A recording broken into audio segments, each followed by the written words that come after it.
Bye.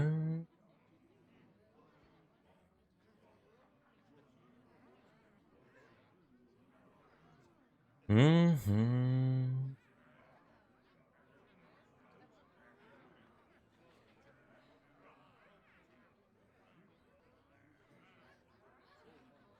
All right.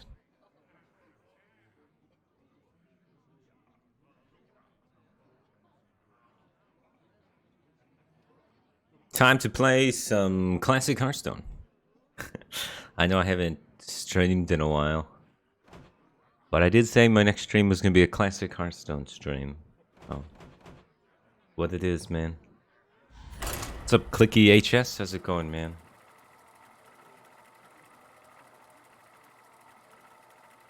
Hope you're doing well. Clicking on all the things as clickies would click. Hopefully the meta's clicking. Or at least you're clicking on the meta. What's up, Noel KD? How's it going, man?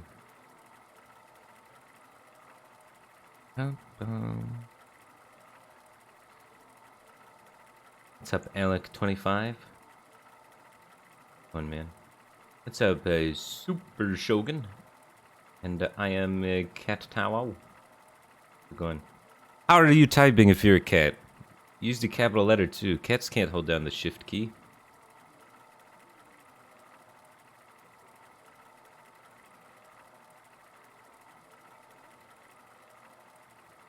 What's up, Mudwang? What's up, Ooh Gamma Jail? How's it going, Piney the Older? What's up, I am Sids? Never able to catch you live, but watch all the YouTube videos. Yeah, I have not been live as much as I used to be. I used to stream, 4 to 6 hours every day of the week. And lately it's been a lot less. Just sort of growing tired of doing the same thing a little bit. And trying to explore other things. I hit Masters in TFT. I've been enjoying that game a lot. But even that, when you finally get to the, sort of grasping or understanding of the game, it starts to become a little repetitive. Feels like that's the curse of many video games, is they all get really repetitive at the higher end.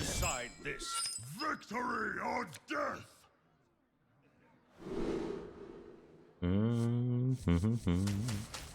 Palaman. I don't have any deck tracker up.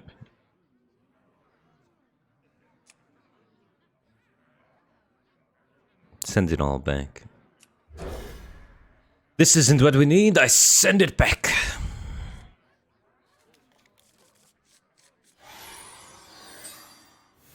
Explore other things. By explore other things, I mean play other video games. The topic they were talking in context of. What's up, power monger? How's it going, man? I might be a power monger soon. Rachel wants to do a cycling class, and so if she's going to the gym, I figure I might as well go to the gym too. I might start, lifting while she does her cycling class. I'll be a power monger like you. But nah, I'll probably just try and get just slightly less flabby. Where's a good goal? Never can discount that goal. This is the second Bluegill warrior. I think it's safe to say that he is aggressive.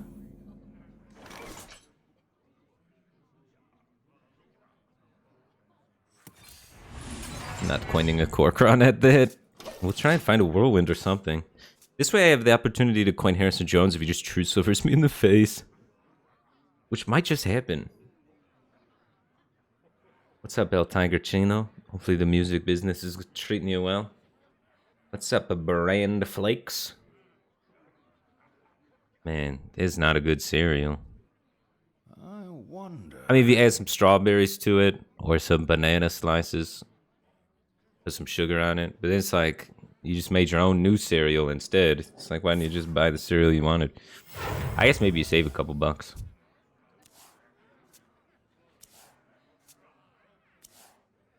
Get in there and fight, maggot. Mick Zippo, thanks for 23 months. Welcome back to the Batcave team thing. Appreciate the support. Glad to have you back. Bum, bum. Yeah, squeezing the armor and sweep the cork round for next turn. Or, you know, in the future when there's a higher health minion to hit. He was able to get a really good Divine Favor off. No whirlwinds, no cruel test, no armor smiths. It doesn't look good for the team, guys. How often do I stream? Well, it varies based on, you know, how I'm feeling, I guess. I have that kind of luxury a little bit. Well, I'm starting to lose it because I've been streaming too inconsistently, so I only have that luxury for a little while.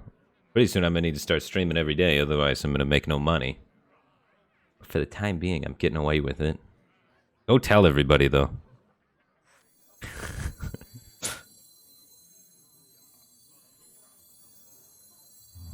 I wonder. God, this is brutal. There's so many cards we have that could save us from this situation, and they are not here.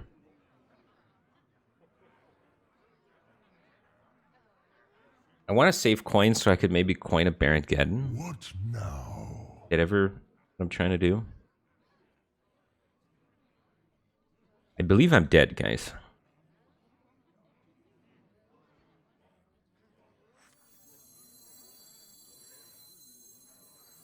We can always turn the coin into an armor up later.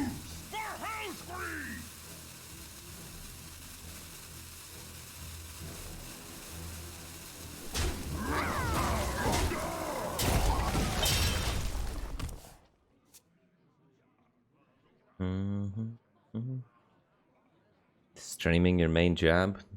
Kinda.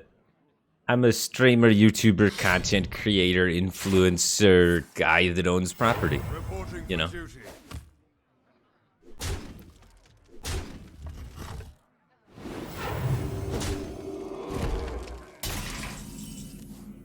One of those you hear about all the time.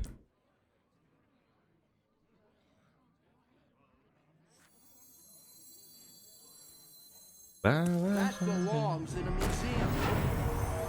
Do I own crypto? Nah. My investment guy is like a friend of my dad's. He's real old school. No. Not big on the crypto. He says crypto is more just gambling. I'm in all sorts of don't touch it till you're 65 kind of stuff.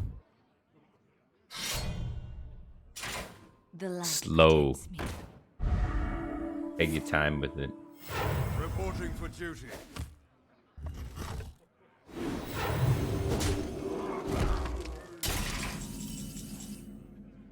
But I don't know a lot about that kind of stuff, so I don't want to, you know, speak about what I don't know, you know? I do know one thing. This game is going poorly. My hand is way too heavy.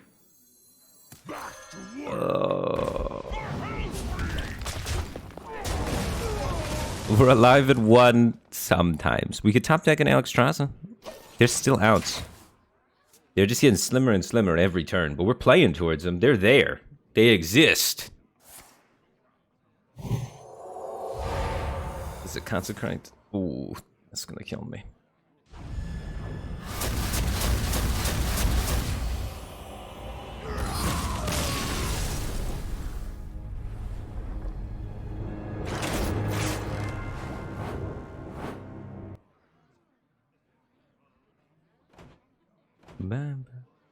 Well.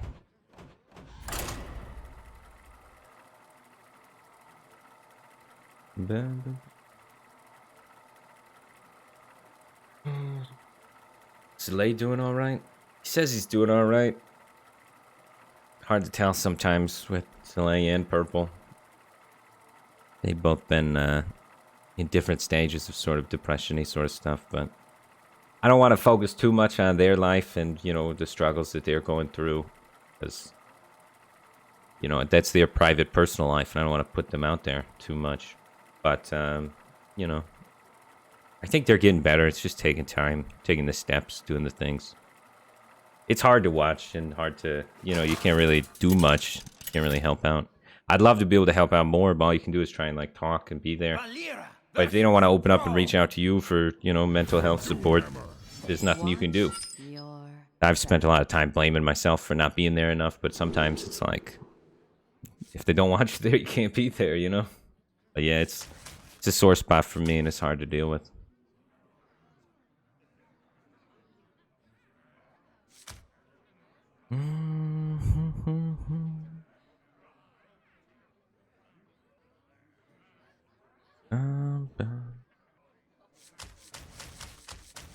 We just want kind of the minions in the early game a lot of the time.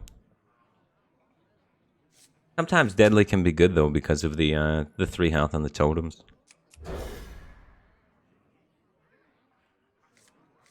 Dun,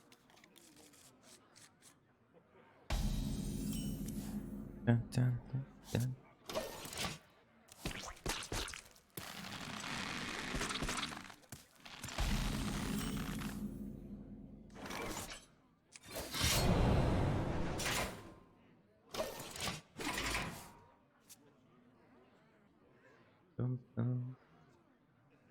How are things with you? Things with me are pretty good.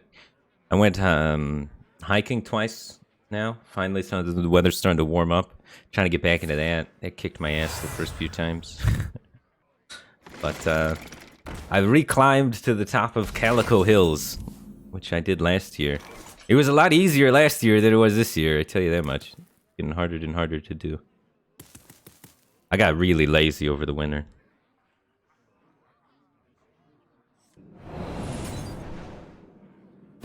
Yeah, I think this is worth.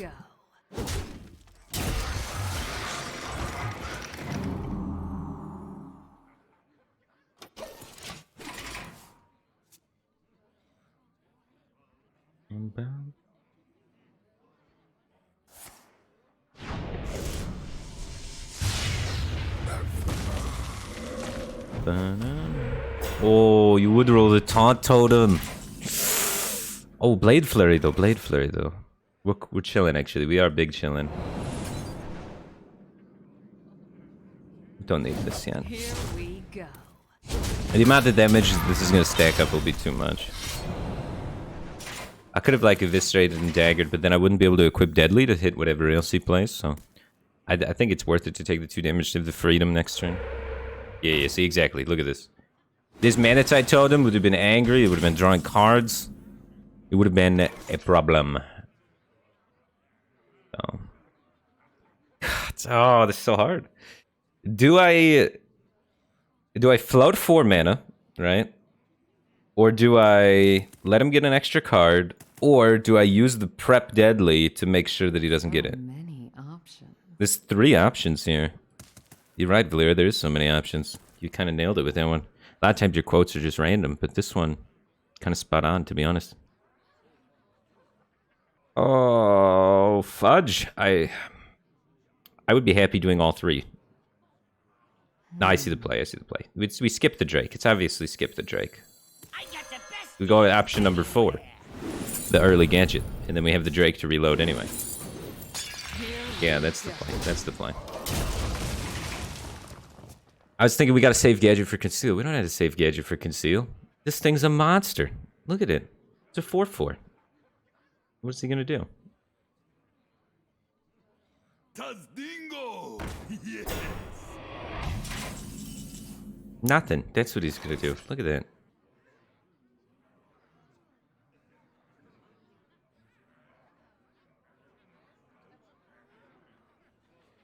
One, 2, 3, 4, 5, 6 minions.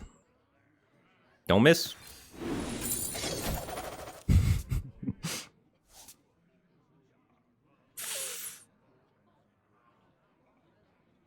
I think it's value trade.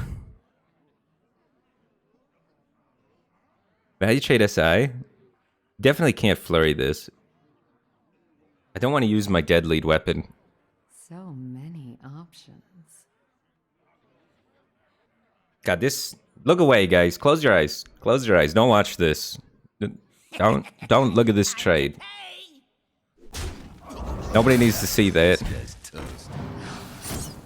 I'm safe in this dagger. Okay, you can look now. You can look now. Pay no attention to the gadget with 1 health. I didn't trade.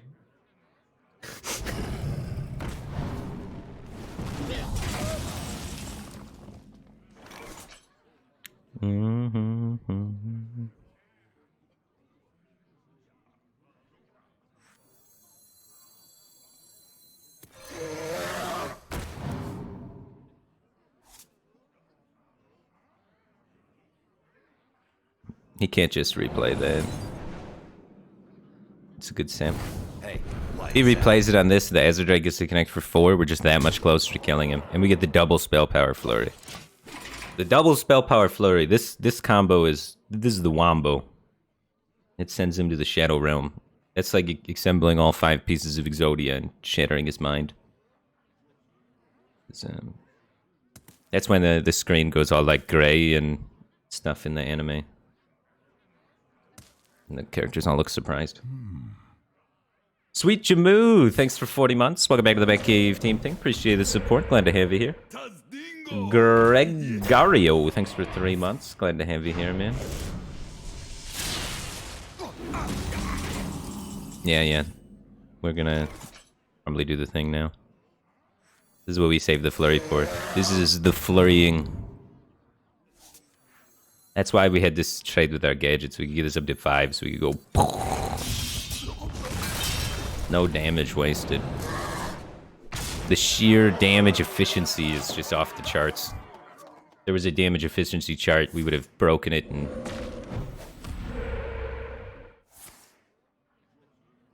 That's not spell power totem.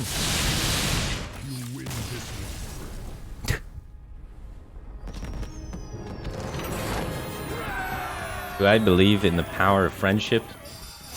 Less and less every day. But I'm still very hopeful.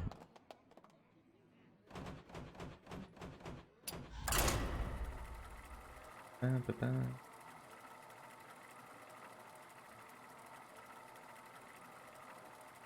are you trying to be Taya? That's Garrosh versus Valir. No, it's that character from the Yu-Gi-Oh reference from earlier. Victory or death!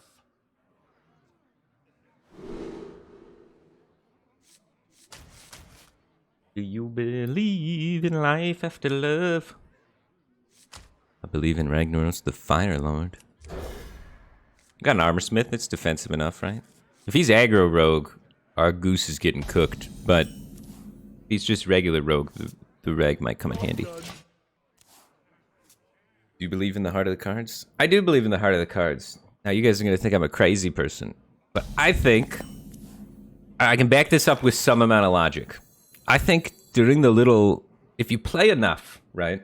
You play like 100,000 games, maybe not that much, but if you play a lot of games in a row recently, then based on the small little hesitations and stuff like that people do, you can kind of tell what cards are in their hand. Based on how long that like their eyes take to register things and stuff like that. It's like teeny tiny little patterns. I call that the heart of the cards. But that requires you to just no life it for 14 hours a day. You just see. You pull back the hair, the Millennium Eye pops out, and you just know. I've had moments in my life where I thought, I can just see into this guy's soul. I think you're not a real card game player unless you've had that moment at least once where you're like, I just know. You know what I mean? I wonder. Maybe I'm just crazy.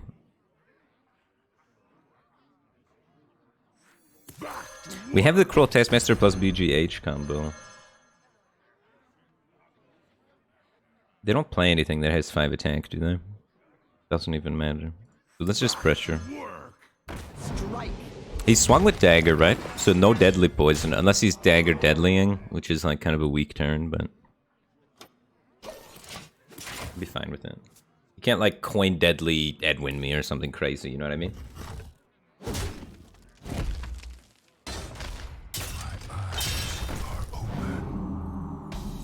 I always wonder why pros don't... I mean, pros did Pyro Panda, man.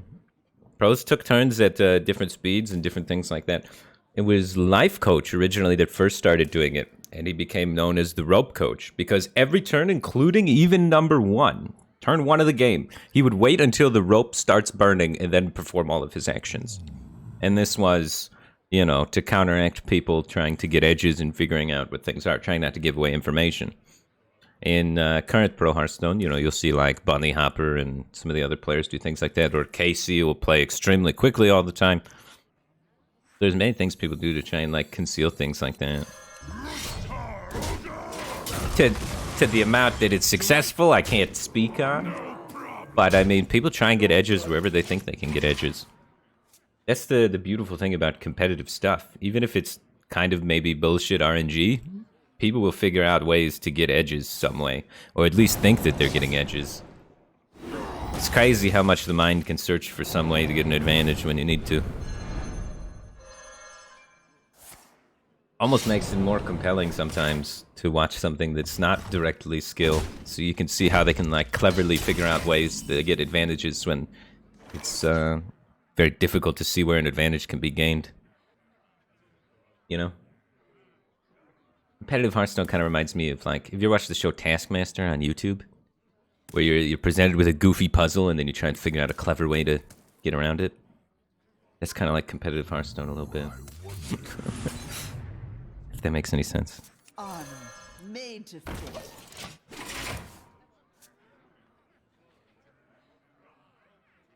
I got the best deals anywhere.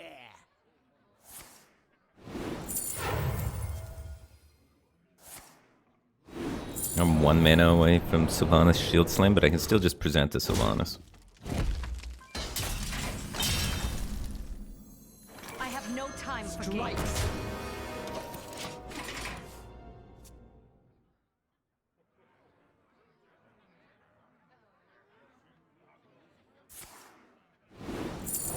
Alright, if he's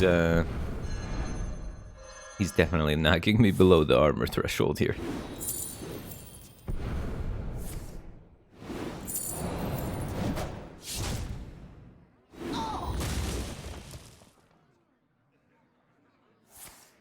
He's gonna second conceal. It's gonna be a sad game.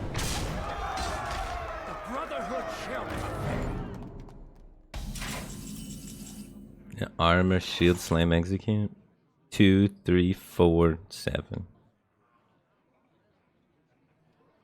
That's a lot of resources. Can I take 8? Can I just club it? We can't take 8. 8 is way too big. All the resources are gone. I wonder. Sad. Goodbye, removal. I hope you guys in chat weren't attached to all these beautiful removal cards, because he used all of them. Upside, though, that was his Gadget Conceal, and he didn't draw very many cards. So he's going to slow down a bit unless he has second Gadget. Or some Drakes. And during that slowdown time, he has no saps for this Ragnabros. So Ragbro might carry us home to victory. Probably going to have to win at least one Rag flip, though. He did have Gadget Conceal. Oh, you love to see the opening fan play. Whew. Yeah, that was weak.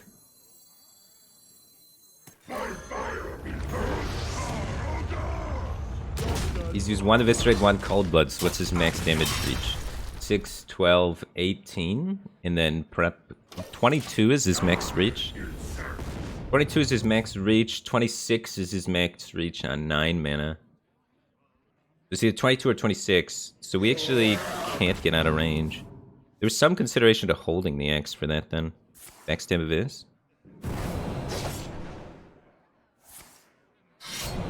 Backstab. Deadly, my face. Backstab prep, okay. I was like, if there's no Abyss, this backstab is really weird.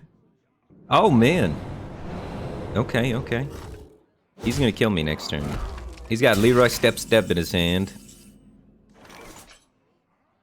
Let's find Arborsmith.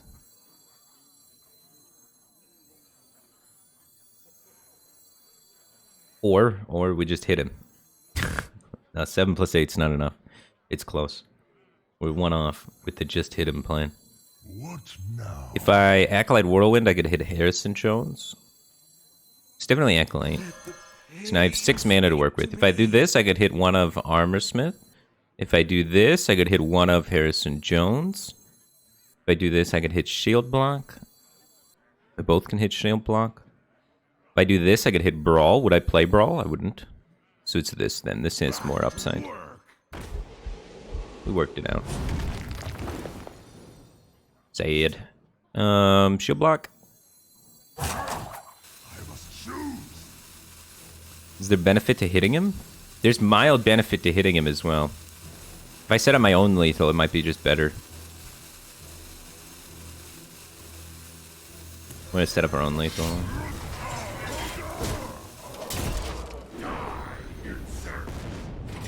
Okay, so if we're not dead, we got the Gore Howl.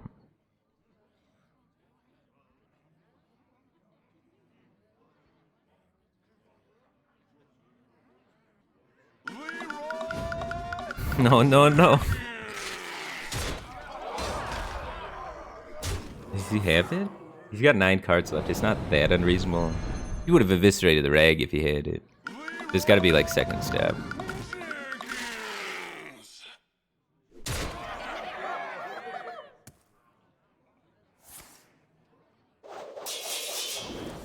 Oh. We got there. He could have stayed. The rag might miss. Good thing we set up that lethal, though. That was a bit tricky. There was a lot of options. Useless present. Thanks for the Prime Gaming. Appreciate the support. Glad to have you here. Hey, that wasn't a useless present. The way I see it, any present's a useful present. It's just about the idea more so than the thing. You know? As long as the idea's there, it's good. Unless it's a gift card. I hate gift cards. I'm going to take a stance here that maybe I alienate some people. I know there's probably some gift card lovers, but gift cards can go to hell. I mean, they're money that you can't spend where you want to spend it necessarily, you know? Gift cards are a bummer. It just give me cash. I don't know why you're giving me a gift card. It's like you're giving me money with restrictions instead of money. I don't know. I always forget to spend them in time too, and then they expire. It's like a commitment sometimes. I'd rather have a gift card than nothing. Let's be fair, but you know, you could have just gotten me cash. It'd be less effort for you, less effort for me. Everybody wins.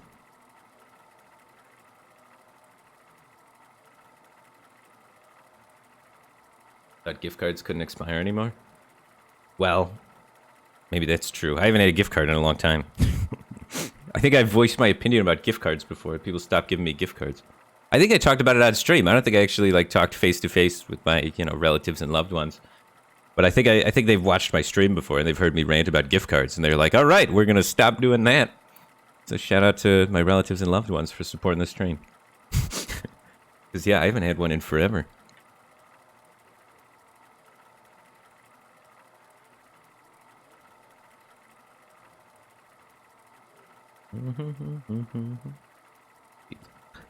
Gift cards to weird places. I mean, that's kind of cool, though. That's kind of cool.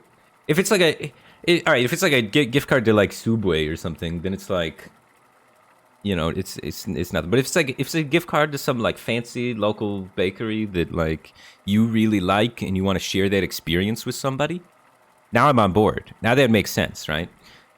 Now it makes sense because you're giving somebody the gift of an opportunity that you also like, and then you bond over, the fresh baked bread from the local bakery that you like. That makes it wholesome. That makes it good. But if it's just like a random chain store, it's like, come on.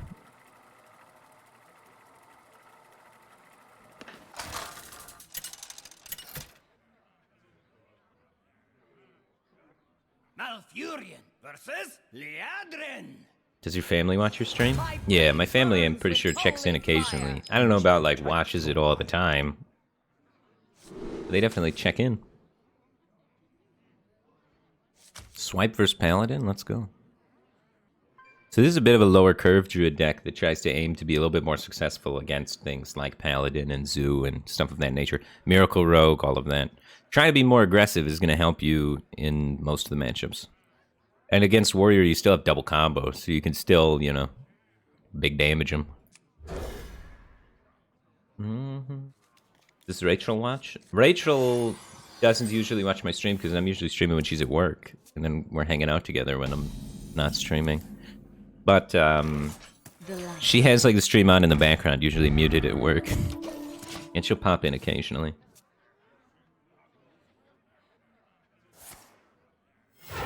Reporting for duty.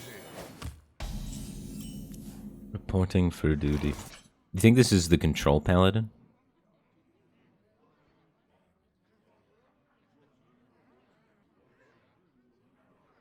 I'm gonna try and be greedy for this Violet Teacher board because he has a slow start. So I'm just gonna take my hero power value, try and play Harvest Golem on 3, swipe on 4, into turn 5, Violet Teacher quite power the wild with the big oomph.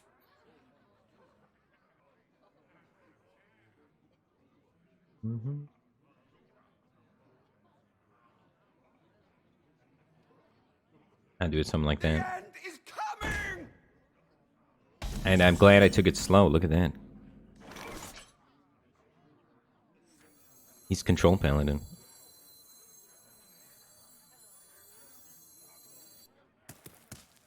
If he plays like a Senjin or something, it's gonna be nice to have a 2-1 in play to contest it. So sorry, Harvest Golem, I'm sending you into the fire.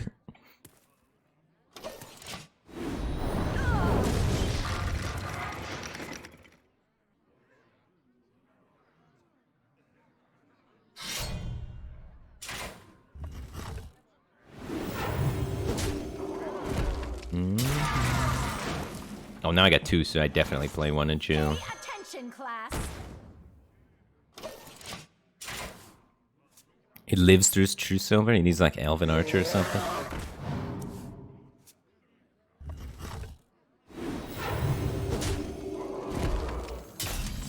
He can Equality Consecrate, and that's a bummer. But it's a 2-card combo, Pay attention, class. and he probably don't got it. I'm gonna be aggressive here. I'm ready to learn. I am ready to learn. Instruction begins. But I have to trade here for just regular Consecrate. Now he needs to Equality Consecrate this board. The downside is I don't have Reload. I could have went Swipe instead, but Swipe just plays into Consecrate really hard, so I wanted to force him to have more than just Consecrate to get a clean turn on this board. And if he doesn't have it, I'm hoping I can just win off the tempo. Yeah, so this is going upstairs. Got a lot of damage. Where shall I strike?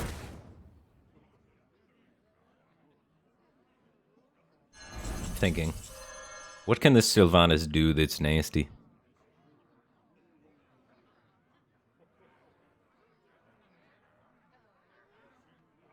Probably not much.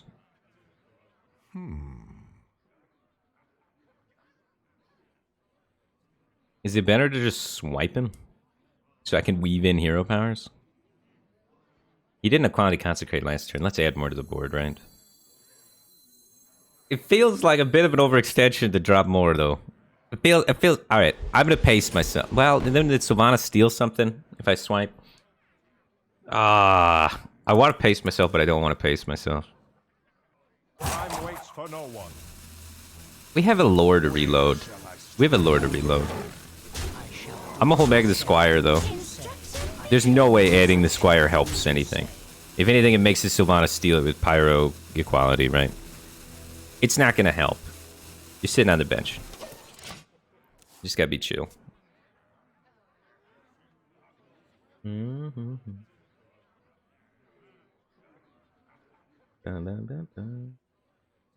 The tech checker causing chat interaction. Yeah. So, you get, like, moved up the list more if you have more chat interaction. So my deck tracker covers my face, and then people say, why is the deck tracker covering your face? But really, they can move it the whole time. But each time they comment that, the algorithm ticks up. They're like, people love talking to this Firebat guy. He must be good to watch. Follow the rule. When really, they're just trying to get the deck list off my face. They don't like talking to me at all. shall do as you say. Instruction I shall do begins. as you shall do as you say. I am ready to learn.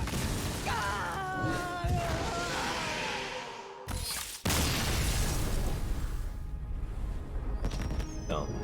Get away with it. But I love that guy's deck. I love that he's out there playing the Control Paladin. I think he's inspired me. I might play a Control Paladin game. Am I ready to start losing? We just started. You guys remember the Control Paladin deck though? It had Kodo in it. Kodo was sick. Melodies. Quality. You throw some Holy Lights in there. Some of these guys, some of those guys. True Silver Champion. You had Tyrion lay on hands. Yeah, I was playing Guardian of Kings earlier to help with all the damage from Miracle Rogue. We might cut back a little bit of the healing. With the Kodo that's actually a Cleft Hoof. Based on the art. Get those Acolytes in there. Card's broken. Wild Pyromancer. Insane 4-mana board clear. You brew it up for the memes. Get them Doomsayers in there. Put Thalnos in there, maybe for some spell power conks. Drakes, maybe. I don't know if they were Drakes. Drakes feel maybe a bit out of place. I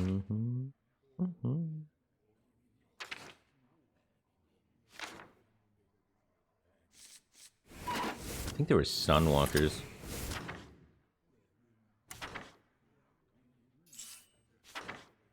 I'm Hot BBQ. Thanks for the sub. Appreciate the support. Glad to have you here.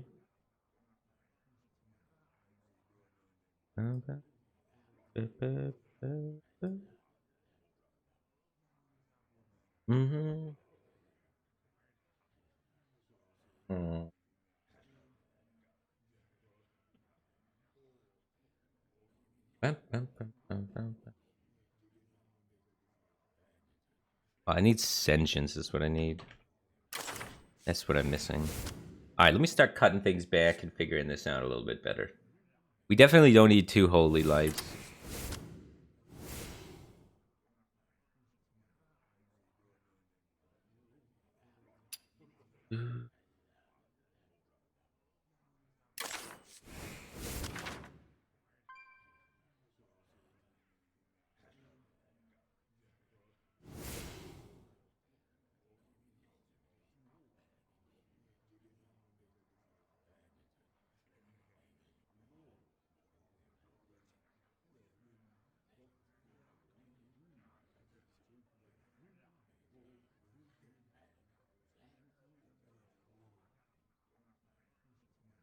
I think I like this guy. That equality combo is sometimes a little slick.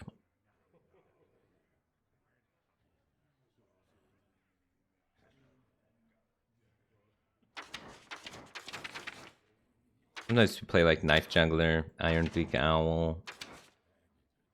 Earthling Farseer's not unreasonable. Harvest Golem's not unreasonable.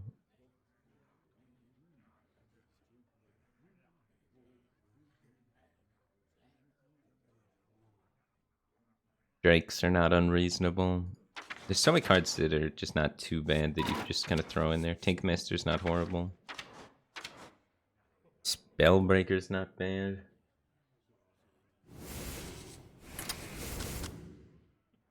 Doomsayer's really good versus a couple of matchups and really bad versus a couple of other matchups. Harrison Jones probably pretty good right now with the rogues and such.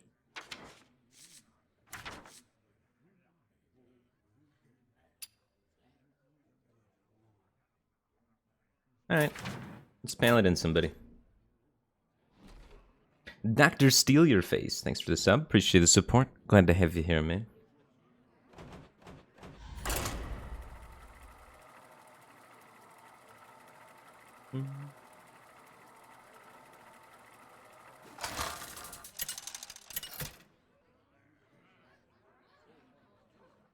Uther versus Gul'dan. No doomsayers. Zoo can be tough because of their constant, relentless pressure. They get it. They just keep going. You board clear, and then there's more, and then you board clear again, and then there's more. So they can be a bit tricky. So you do need to get like gas against them. So Acolyte's not horrible. I'd rather try and just full mull for AoE clear.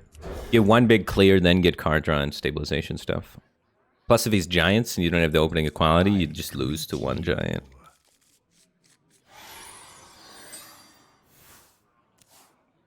The light protects me.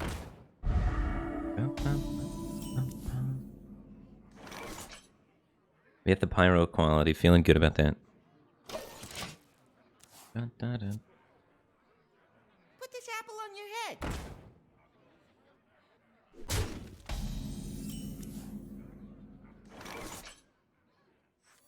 Drink with me, friend. Just tempoing out the things. If he doesn't have a buff, maybe it gets to kill the knife juggler. That slows it down a lot. Mortal Coil. What year is this?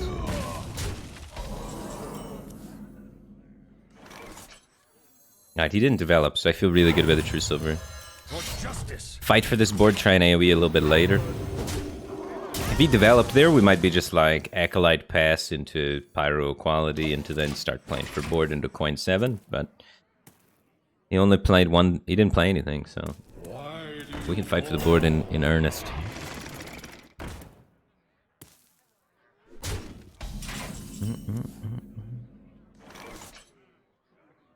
None of these things trade up super favorably versus this. Maybe we can get him to invest a Dark Iron Dwarf or an Argus, which leads into our Pyro Clear really well. Let the pain speak to me.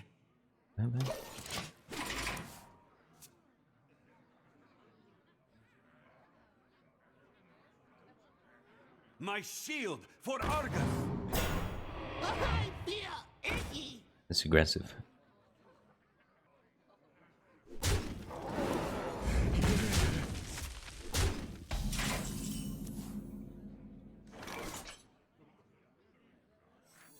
Alright, send it back. Do you like to play with fire?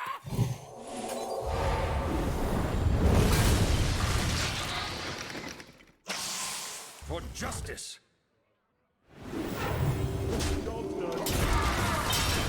We need a Humility or an Aldor for this Doomguard coming out soon. If we get a Humility for the Doomguard, we'll be sitting pretty.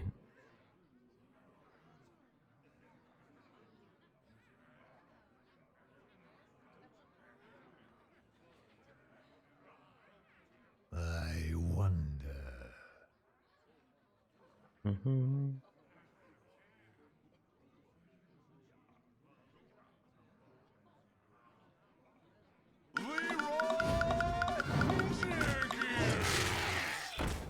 Somebody's got a Doomguard in their hand. And it is not me.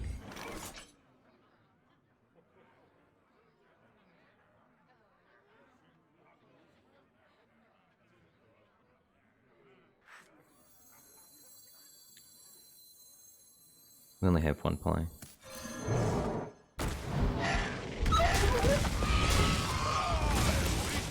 Chicken.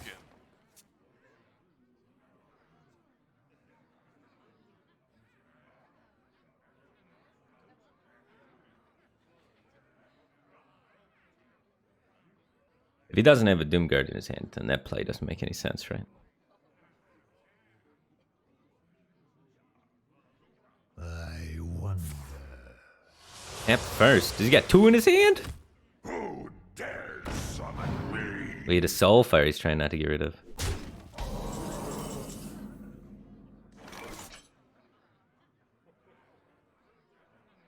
So if we hit that, how bad is it for us? We would go up to 9, and then we take 5, we go down to 4, we're dead to second Soulfire, second Doomguard? Not great. Yeah, it's just a quality trade, Harrison. Could Thalnos? I could Youthful Brew Thalnos instead of Harrison just to give more dimensions to my board. I think I like that. Also, like, get that card draw out there.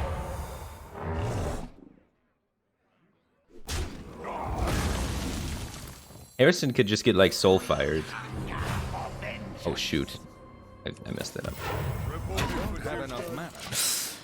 Well, we're even in hero powers for value already.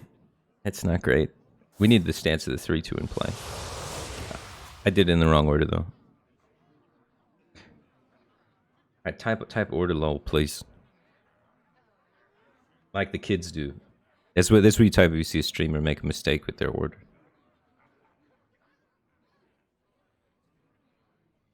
Lit fam order low. I wonder.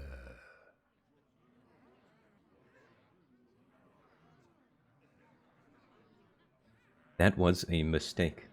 No, you gotta get more hip with it, man. You're too honest. He did nothing? There's no way. I can't imagine 3 zoo cards where I don't play anything there. What is he doing? Has he got a faceless in his deck? The only thing I can think of is there's a faceless. He's got Arcane Golem faceless coming at me soon? Now, he could have played that. What? He's in my head for sure. I don't know what's gonna happen. I'm healing. I'm scared. One shot.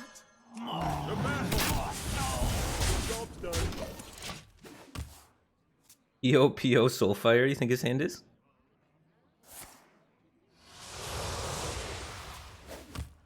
Doomguard PO?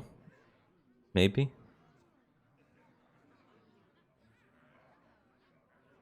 My thoughts on Crip. I like Crip. Crip's a nice guy. Do you need a blessing? He's really passionate about gardening and his apple orchard. He likes trees. Doesn't like seeing his neighbors. Tries to grow trees so he doesn't have to see his neighbors. So he can be surrounded by the beautiful wilderness. I get that. I don't like having neighbors either. My backyard's kind of higher raised than the houses around me. And has, like 6-foot walls around it. Need some privacy. Vengeance.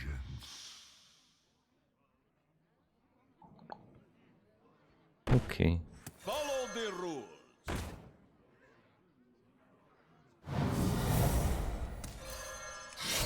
For justice, for duty. I don't want my Guardian of Kings to die to Soulfire, so I will take 2.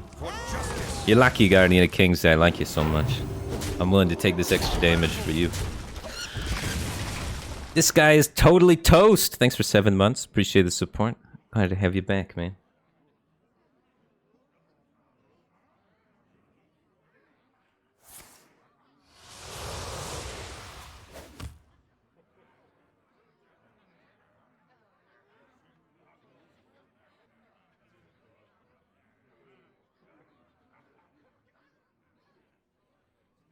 It's a first world problem. I don't think it's a problem, it's a preference.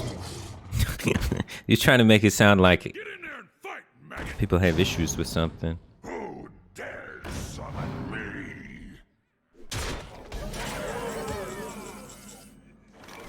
Last warning. Drink with me, friend.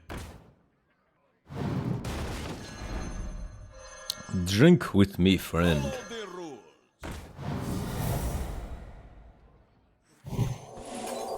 He's got no damage.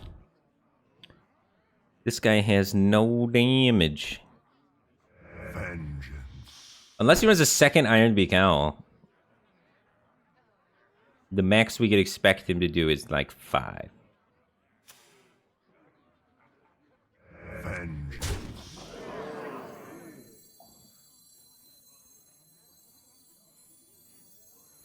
That belongs in a museum. For justice. The only like real punish you see is Argus here, but we should be able to get through. Billy Bust Inside, thanks for the sub. Appreciate the support. Glad to have you here. Roth HS, thanks for the 20 months. Glad to have you back, man. Duxors, thanks for 2 months. Appreciate the support. Glad to have you here, man. Has he already played Leroy? Yeah, he played Leroy. He's played Leroy, 2 Doomguards, 2 Soulfires, and we're still here being Paladin. There's one thing we can do, it's heal. This was back in the era where Paladin was the healing class and Priest was... I don't know, there.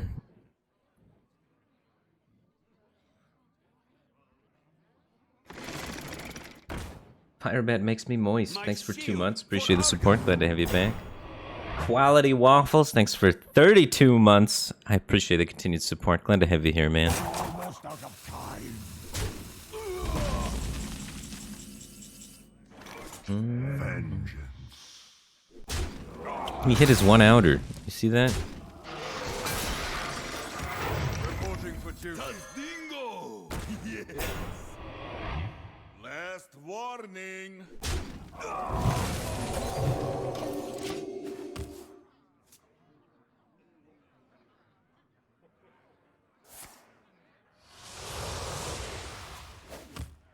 Dude, Priest isn't that. We'll play a Priest after this. You know what? You guys inspired me. We'll play one Priest. We lose with Priest, we delete it forever. But we'll play one game.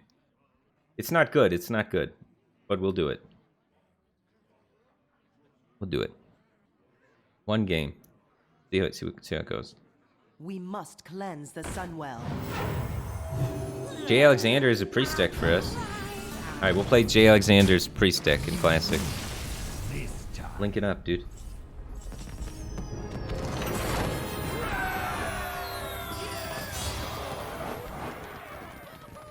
If it doesn't have Mind Blast in it, I'm gonna be kind of disappointed, I'm not gonna lie.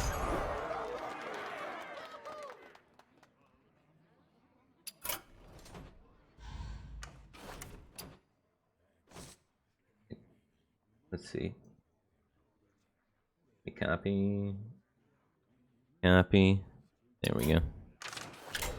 Here we go. Oh, baby. You see the Leroy get added in?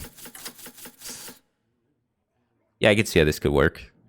This actually seems like probably one of the more solid variants of the time. I like the directness of the plan. It almost honestly looks like a rogue deck. Just like maybe I'm just thinking that because J. Alexander linked it, but it feels a little roguey to me. You know?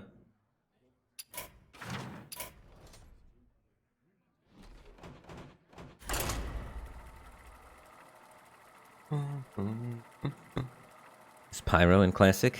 Yeah, Pyro Panda Man. You will be happy to know that there's Wild Pyro in Classic.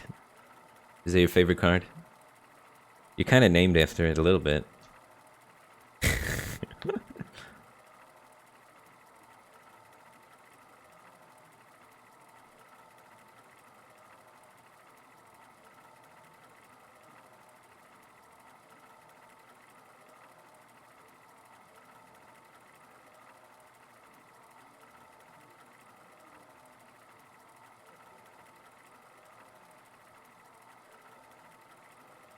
Your worst matchup was Shaman when you played Priest to Legend. That's interesting. I remember back in the day, people used to bring Priest to counter Shaman. That was a thing.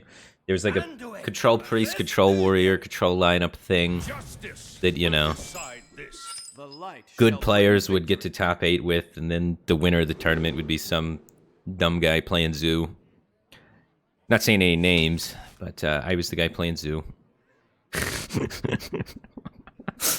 I do it. The control decks were cool. It's just, you know, it's a little better to play the aggro decks.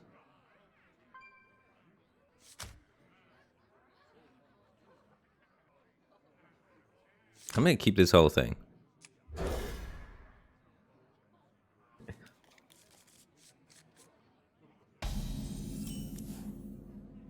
But there were some really good players that played control really well. That made you think for a second.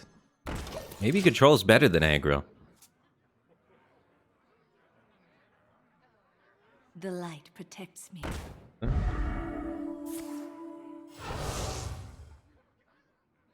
I feel icky. It's feeling icky.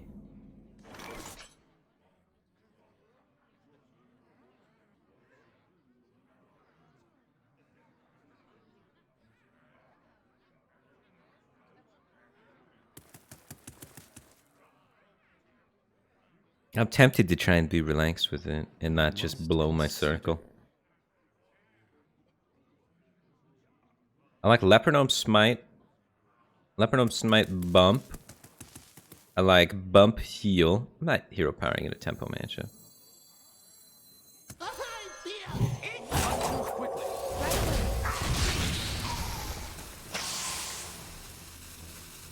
It feels so bad to get 0 from this circle later, potentially. But I think we want to save it for the tempo plays. We want to save it for the Blade Master. We want to save it for the Soul Priest.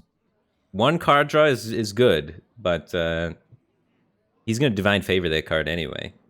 It's all about tempo. So we just took the line that was 100% tempo. Playing towards what the matchup is, you know?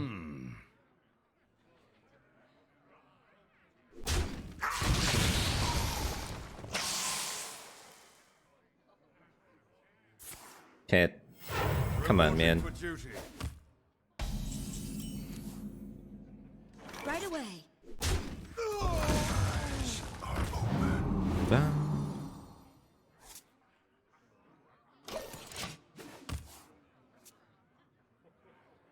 Your druid did really well against Tiddler in the finale? Yeah. I drew Wild Growth. A lot. I was feeling it. But I got really lucky a bit because people thought Handlock countered Druid back then. And Druid's got a lot of bursts, so it does really well versus Handlock. So I was able to find a pocket in the metagame where there was a misunderstanding and capitalize on that. It doesn't happen very much in Hearthstone now. People are too smart. Very few misunderstandings. Usually people pretty much understand what the meta is by day 5. Different time, man. There was no like data states or anything like that. Or you had to do it by hand. You had to bust out the notebook. I smell blood.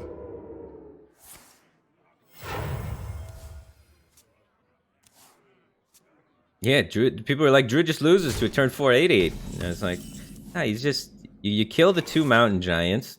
They don't got anything left, and then you just sit around while they, you know, twiddle their thumbs, and then you 22 them. That's how it went every time. Right away. I got 2 of them. I'm playing one.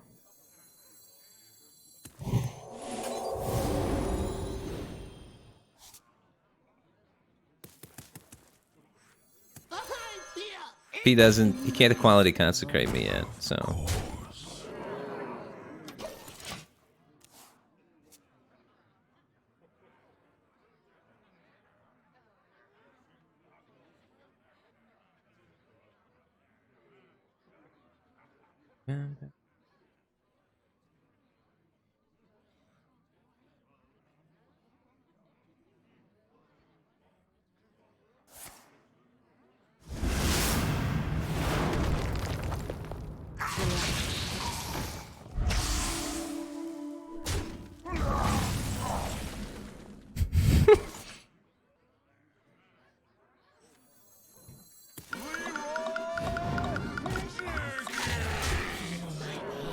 Time's up. Let's the victory is yours.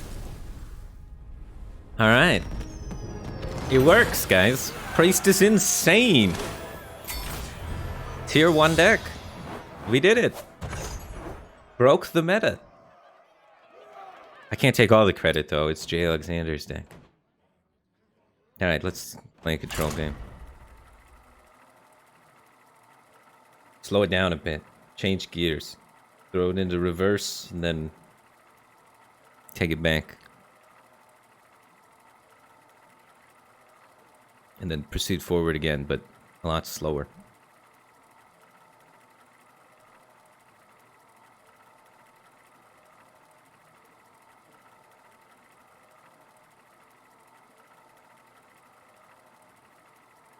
It's classic. Just change one card and take all the credit. That happened a lot. That was back when being credited for a deck like meant something. If you made a deck back in Classic, your name was like put up in articles and stuff. Now I feel like everybody's got a deck and they're all trying to make an article about it. And there's so many of them that it kind of, you know, devalues them a bit. Back in the day, there was like 6 people that would make a deck, and then it would be, boom, article, big news.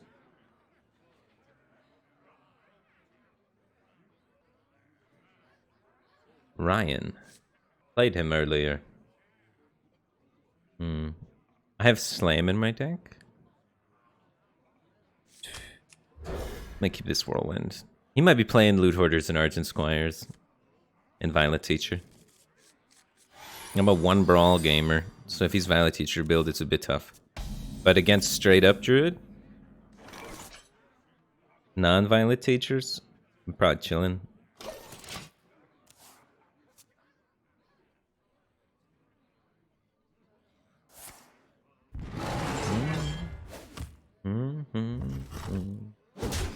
Elegance deck? Elegance was the Malagos rogue. It was made by a guy named Tenny Lokai, who I think went on to be a South American filmmaker. Or at least he's pursuing it right now. But that was a cool deck. I don't know, I tried not to take any credit for any decks. I always just ended up crediting whoever kind of inspired it.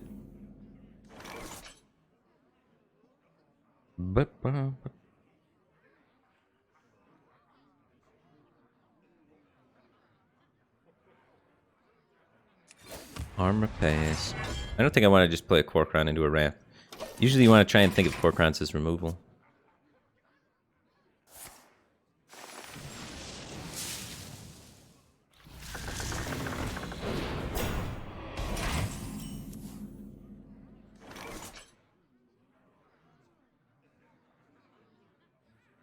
Got a big problem.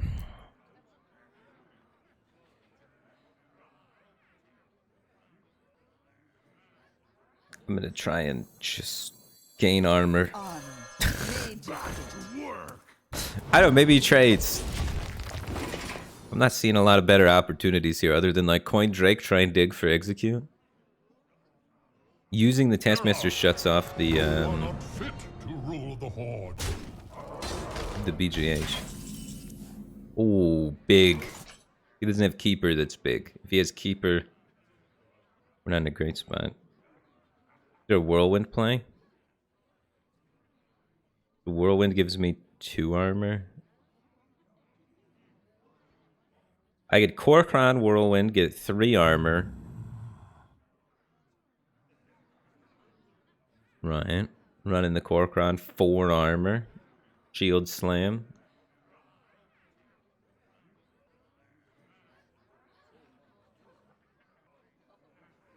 Yeah, I can't just lose to Keeper here.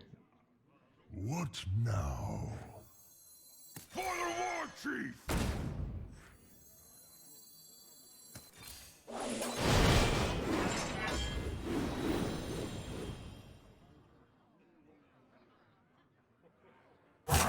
No problem!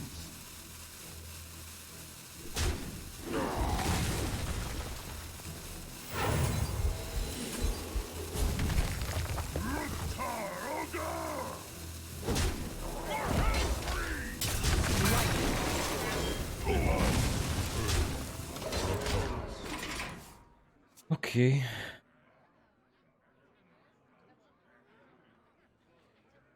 Now he Keepers his 3 too.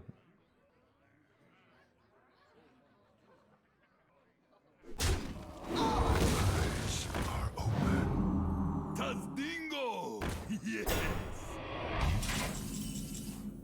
Well, he's got Keeper, he's got Keeper now. Sometimes, you know, they run out of stuff to do, but he's got the minions to back it up too.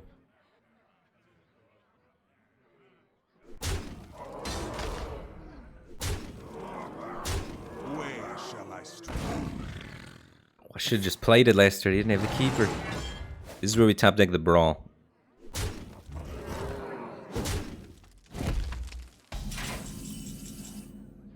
Ooh, that's a steal.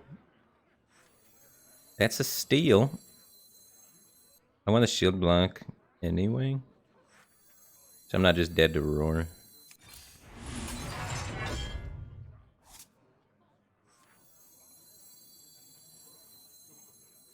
Honor, made to fit. Back to work. Let none survive.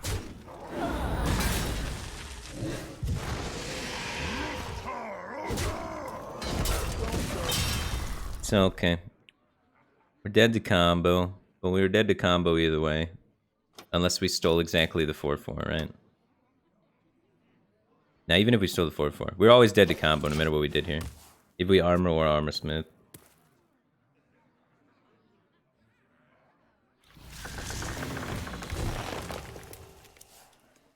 We got a chance, but it's not going to be easy.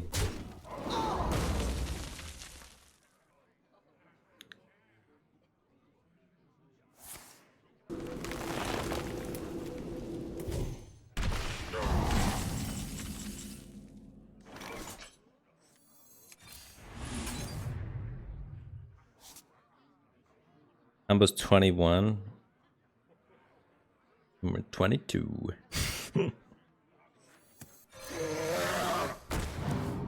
Ishne alo pora. Job done. Alive at 1. Sometimes they just combo you here and then you Alex them.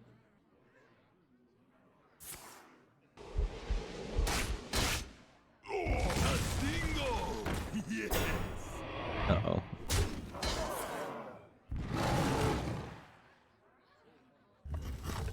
We're gonna have to win a brawl, probably.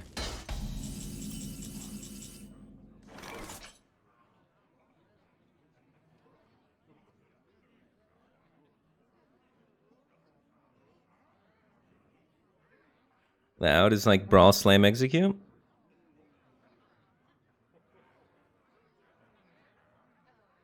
What now?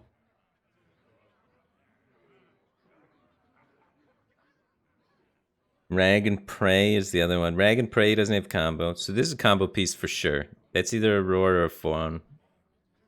Fawn. Force of nature. These we don't know exactly. Swipe was clean. This was clean. Hero power.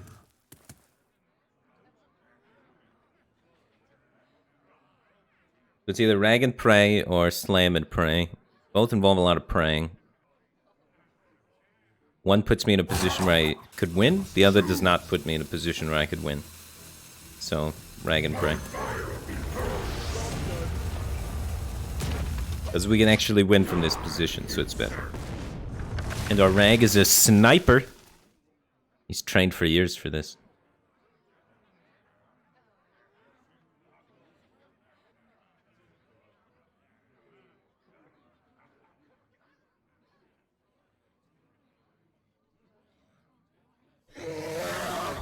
He doesn't have it. We got a shot, guys. It's gonna be tough still. I must safeguard the land. It doesn't inspire a lot of confidence.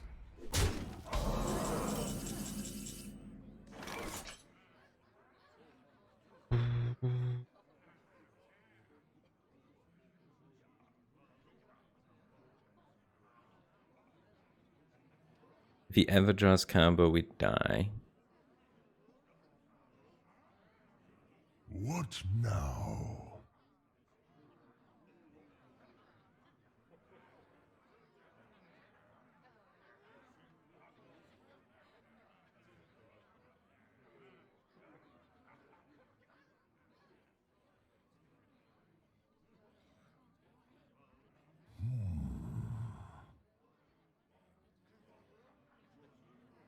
I'm gonna like Korkron.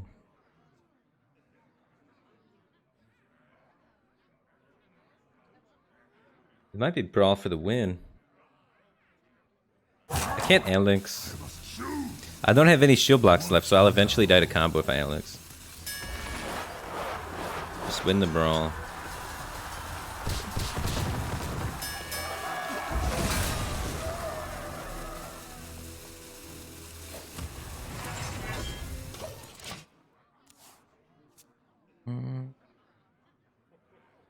I can't slam execute the Keeper of the Grove. There's no outs to that.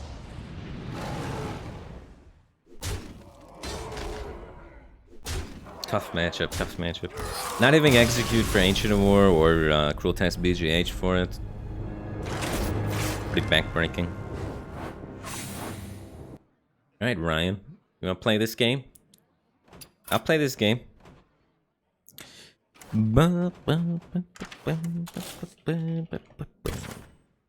I'll play this game.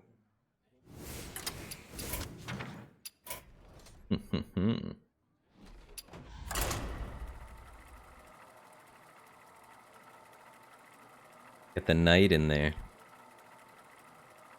Take that, druids. We're chopping down the trees.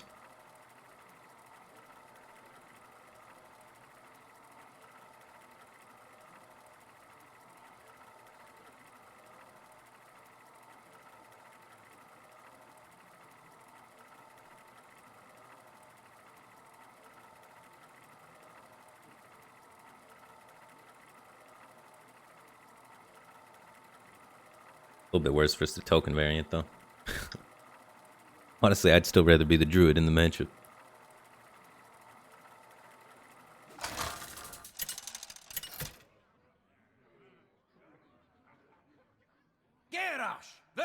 Alright, I feel good versus the warlocks.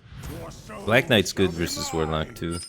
Drake's good versus Zoo, though. The most important thing versus warlock is having that fiery war axe early. I like Slam to help me activate executes, too. Go away, Alex. You cost 9, don't you know that? You've been in my opening hand constantly. I keep mulliganing you too. You just come back. Alex Straza loves me this game. Or this The session. light protects me.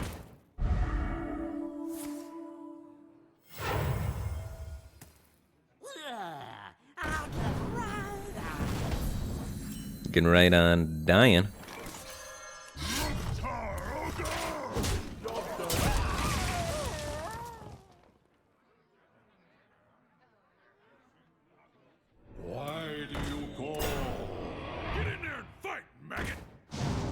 Nice. Seeing this out of the way is really good because it makes this 4 health breakpoint a little bit more awkward for him to beat. And you'd love to see it.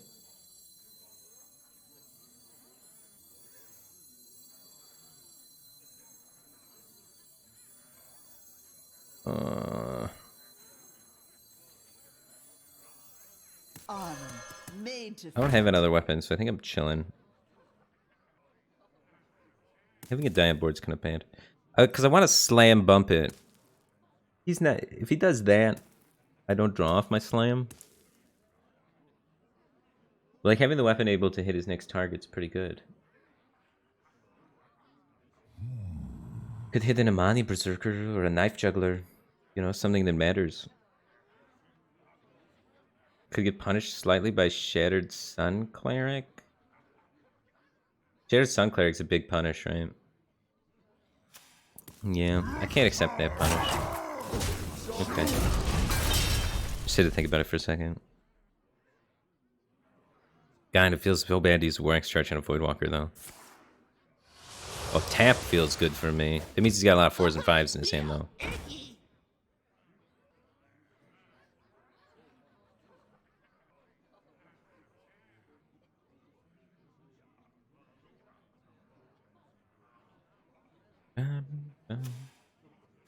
Nightfall, thanks for 34 months. Welcome back to the Back Cave team thing. Appreciate the support. Glad to have you back.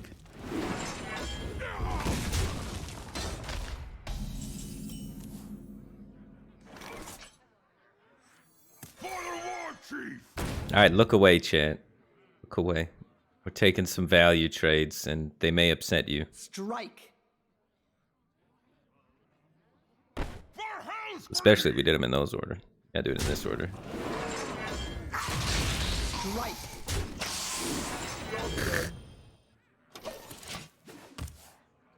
You gotta trade with the... He'll buff him and take the trades back. You gotta do it. You gotta do it. You can look now. I had to trade a Corcoran into a Leperno. We don't talk about it. We don't talk about it. It's the right play. Look at he would have killed it. Look at how much value we gained there. It was the right play. Wow, that is an awkward way to slay that guy.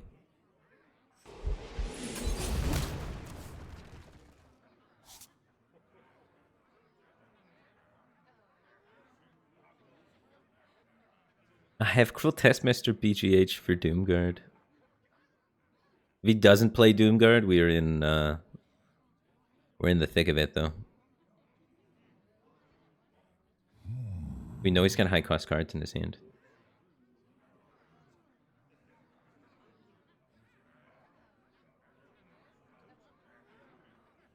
Do I wait to try and punish the Doomguard, knowing that 1 and 2 cost 4 or more?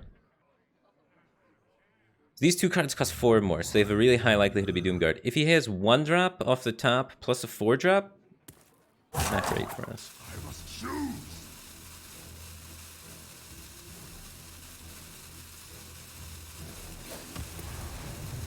Strike. Oh. Please Doomguard me. The light protects me. Oh, not the Argus. My shield. It's still not that bad.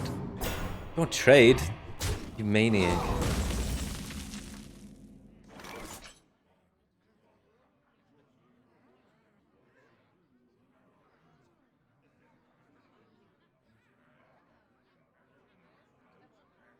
Alright, if that last card's another Argus, we're gonna be really sad. It's never that. I could Cruel Taskmaster BGH this. Nah, I can't get through the taunt with the Gorehowl, so. Alright, this has to be Doomguard.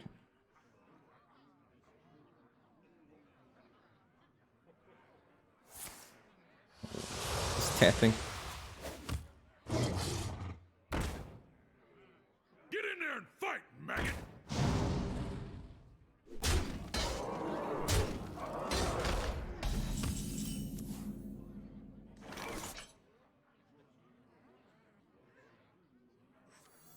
That belongs in a museum. Job done. Without a Brawl, I don't know if we can come back. We either need Brawl or Geddon at some point. I'm running a 1 Brawl list, so it's not good versus Zoo. I also have Whirlwinds in there, but no Drake for the Whirlwinds right now. They put in Blank Knight.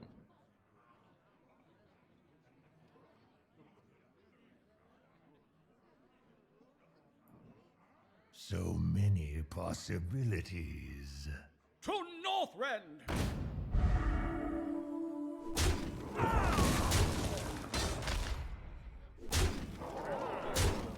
It's Brawl or Bust. He's the 2, 4, 6 plus 5.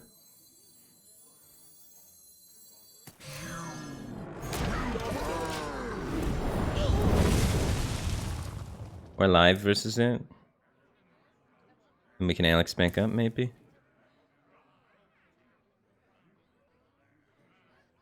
Audrey Commander was nuts, dude. He's got 2 damage cards, I'm dead. Taps for it. Becomes Soulfire Doomguard. We don't die here, we got the Alex. He's going for it. Far left Doomguard. Discarded. We knew it was Doomguard. We had the read on it. You freaking sniping the shit out of me. You filthy sniper. The blessing? I knew it was a Doomguard too. I called him. I call you out on your shit, dude. Filthy little sniper.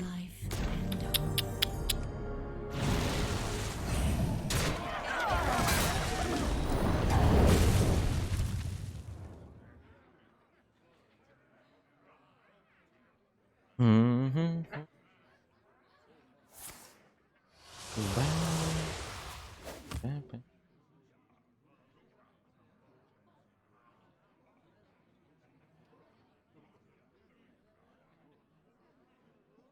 Who dares Oh god. me? Another one.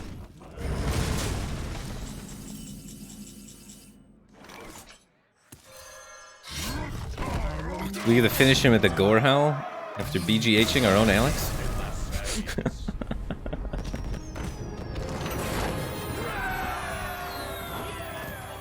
We're just so lucky to finally find the Geddon or the Brawl, but I mean, you gotta kind of play towards it. Otherwise, if I slam the Taskmaster BGH, I just lose to Doomguard. Doomguard comes out and kills me. We gotta do it patient like that, you know?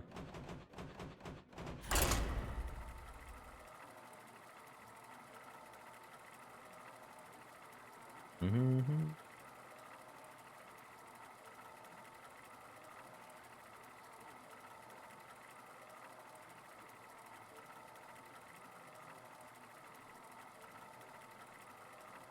That's a pretty good matchup for Warrior, usually. My list is kind of bad in that matchup. No Drakes, no second Brawl is kind of yikes, but it's alright.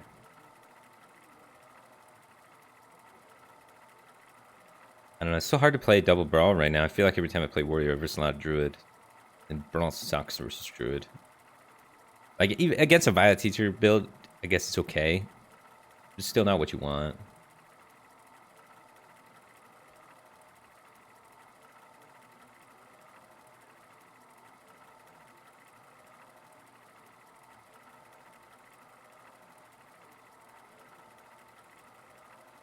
Bum, ba, bum, bum, bum.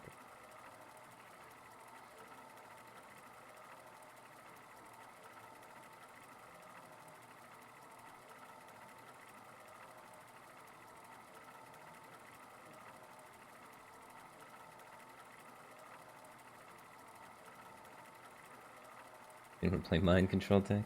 This is before the Mind Control Tech meta. This is before that meta. But yeah, that meta was horrible. They printed a lot of Death Rattly stuff and stuff that goes wide, and then Mind Control Tech got really good, and then there was 2 Mind Control Techs in every deck. And like, half the games were just decided by what Mind Control Tech took. Holy smokes, that was a bad meta that nobody talks about. Feel the power of the That was wild world. horrible. I will fight with honor. The Mind Control Tech meta was a disaster.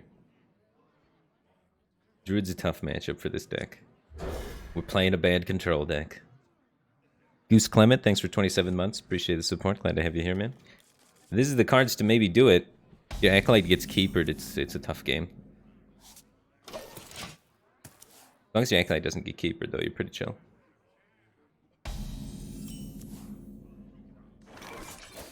Reporting for duty.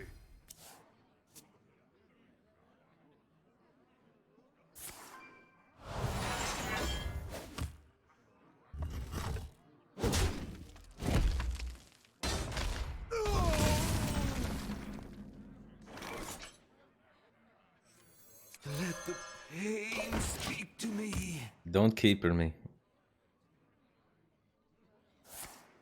Hey, we're getting a card off of it. You love to see it.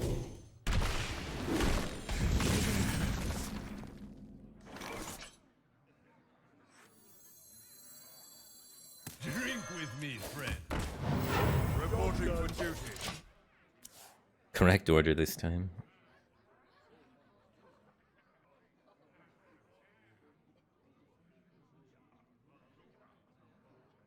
I must safeguard. He the had the land. keeper, he didn't coin it. What? That belongs in a museum. He's coining something nasty. Here comes a Karen or something.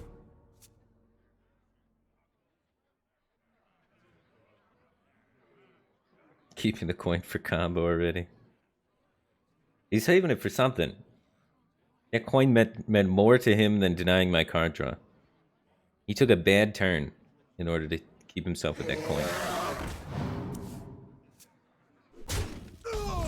He refused to part ways with it.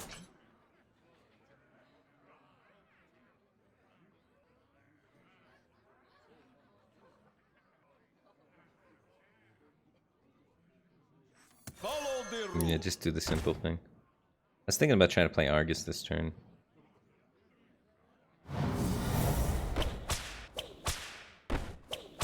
One of the most satisfying sounds in the game.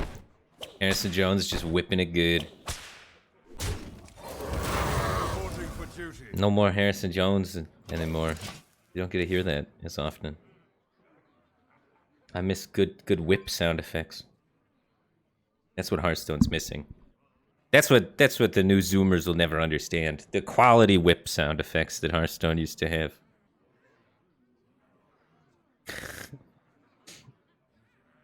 That's what we need more of. What to do? You grinded 500 wins on Shaman this season. It's pretty cool. I liked Shaman in the beginning when everyone was playing Mage. People keep playing Mage. Shaman's pretty good.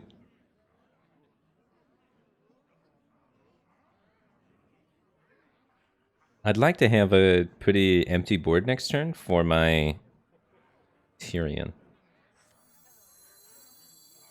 So I'm definitely going to clear. Let me. Question is how?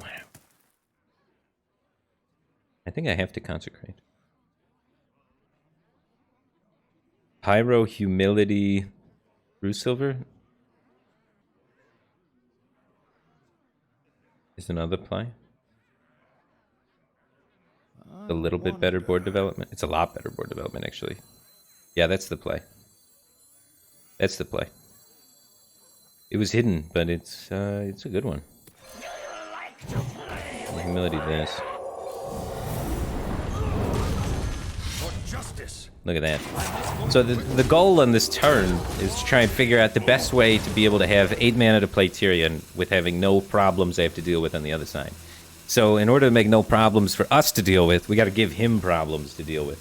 So 2 3-1s, deal with that. The other play, Consecrate, doesn't develop the True Silver, doesn't develop the extra 3-1. So this way we have a lot of stuff to react to his thing, and then we get to slam this. He might even be trying to coin a rag or something, because we're saving under that coin.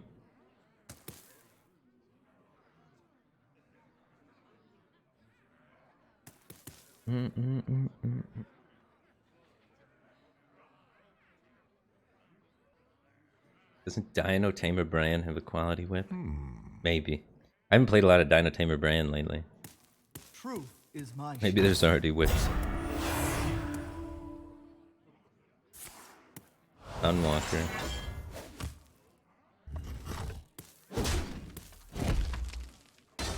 God, is he gonna faceless my Tyrion?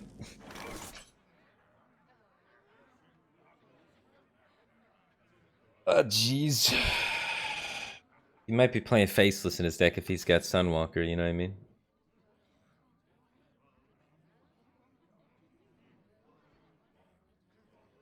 I wonder.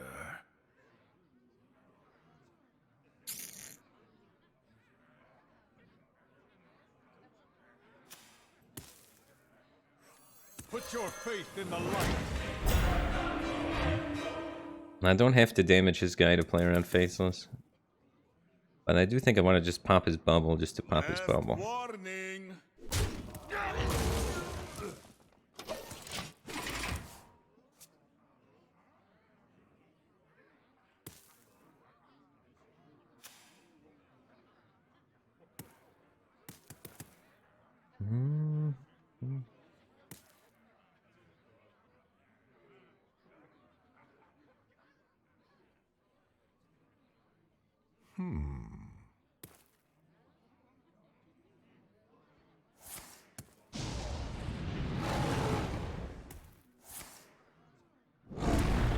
Alright, that looked expensive.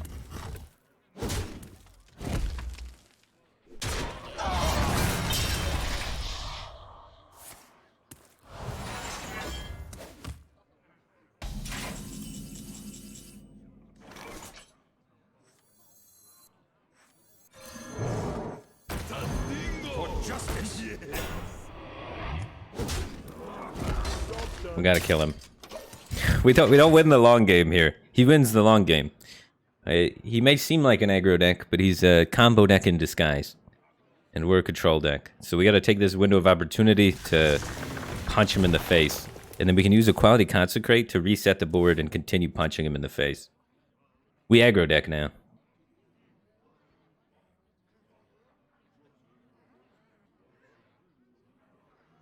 We can't slow down. He's giving us one chance, one opportunity. What to do? I put this engine on the wrong side. Now I don't have the option to make taunts with my hero power.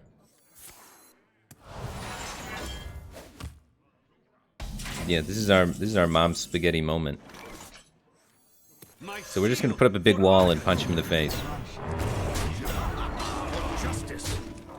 And then we're gonna quality Consecrate, and this is how you cheese a win versus Druid.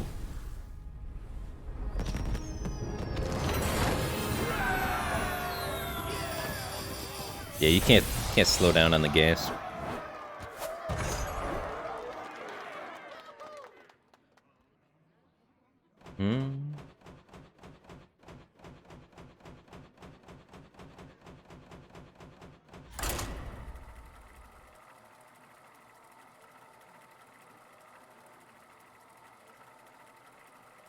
What's Kodo for? You combo Kodo with like Aldor or Humility. Or just remove some of the like zoo minions and stuff like that.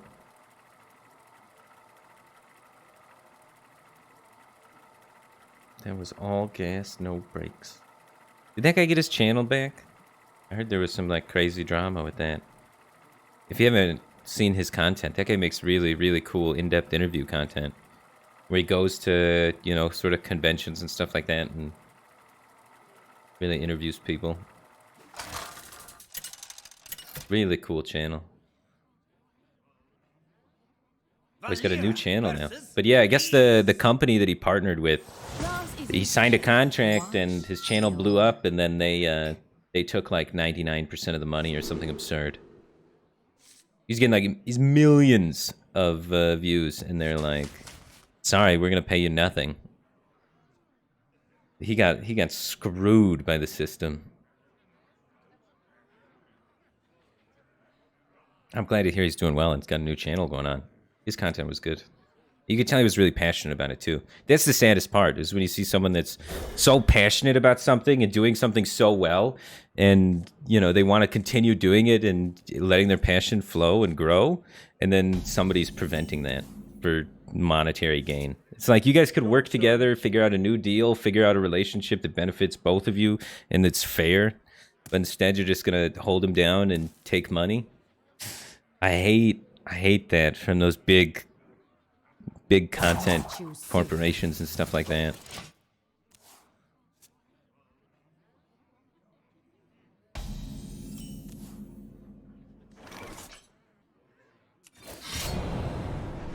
Like, why can't we find a middle ground that just benefits both of us instead of you taking 99%, you know?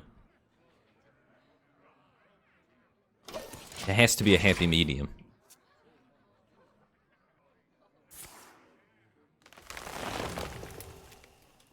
What am I talking about? I was talking about All Gas No Brakes. He's a YouTuber.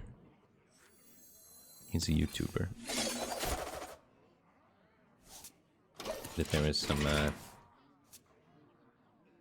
his channel got kind of taken away.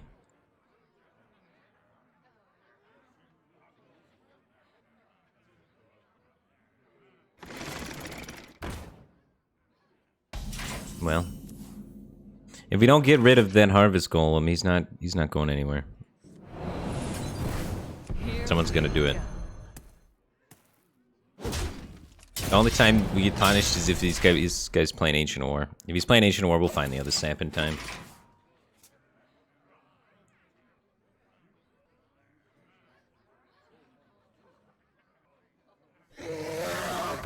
Hey, cheeky ape. That's not the channel. We don't promote that kind of stuff here.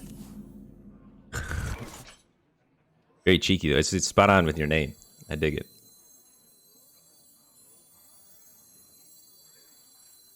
I'm going to take my time, I think.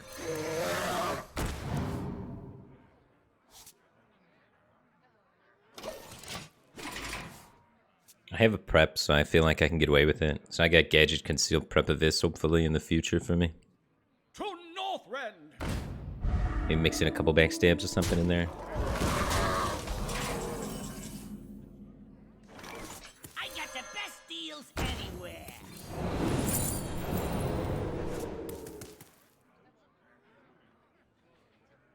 He's playing the Argent Commander. There's no way he's playing Ancient War. I'm safe in the drink. Nope, we can evis it, so we can save this sap. Backstab. Oh, we hit the money. You know that feels good too. It feels good.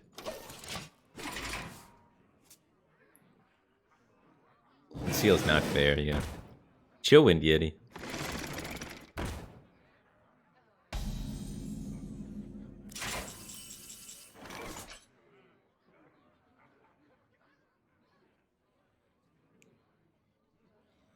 We could still get beat by Ancient War if I use this sap. Kinda. Nah, I'm gonna use it. It'll be fine. Ancient Ward's not a problem. We have too much damage, I think.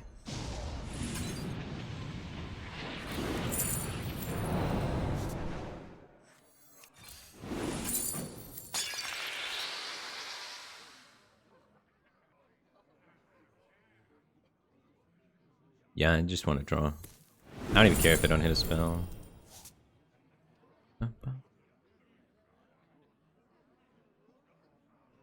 Here we go.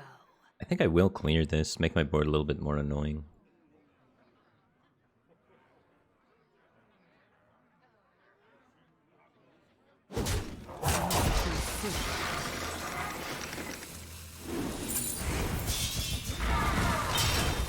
The Brotherhood shall come.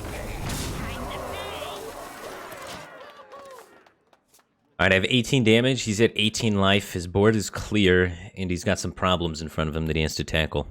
So ideally, he just goes, you know, BGH, swipe, calls it a day. We hit him for 18. The game ends.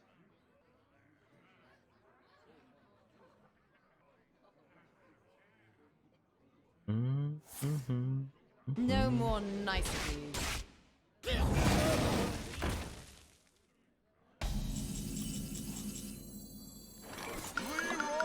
I was just counting the damage from just out of hand. Usually when I say damage, I just mean out of hand. I assume that the board is added to that. But I like to think of them as separate numbers. So I can plan around my out of hand damage for... It's, the thing of it is, it's just out of hand damage is a large amount of words. Maybe if there was like an abbreviation or something that I could say it quickly. Be less confusing. But even then, it's like AHOD. I can't just be going AHOD, it's too many syllables. Oh, out starts with an O. OOHD. That's even worse, though. Reach. There we go. This guy's a thinker. It's a bit of a reach. It's kind of a stretch. But maybe reach would be a good term. Burst. That's maybe another way to do it. Yeah. But yeah, I have a bad habit. I just say damage, I think. And then the board, I just look at this little sword and it tells me the board damage. So I don't even call it anything. I just look. You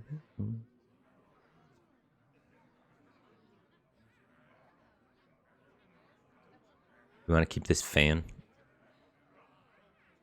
I'd rather have an eviscerate or a sap.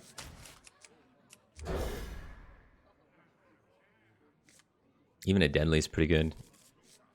Turn 2 deadly. I mean, turn forward we can play deadly, prep another spell, Edwin. Make a really big one.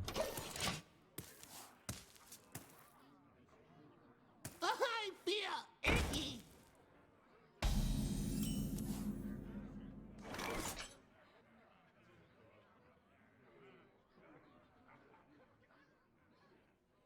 Do we need 2 deadly charges? Here we go.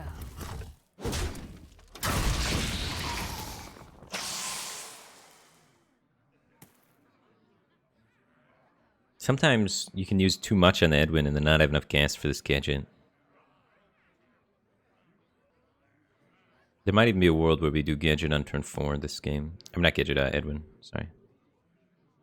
Might be an Edwin on turn 4. Or it could be Edwin next turn.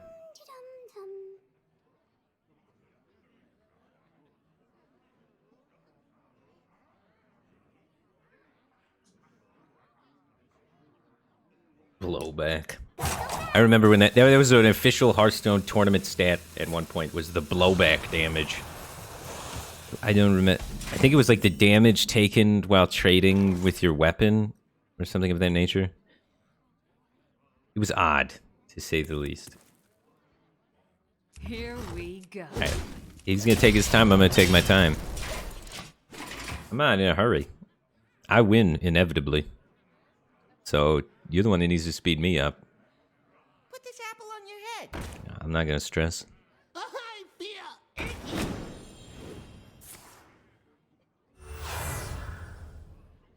Get in there and fight, maggot!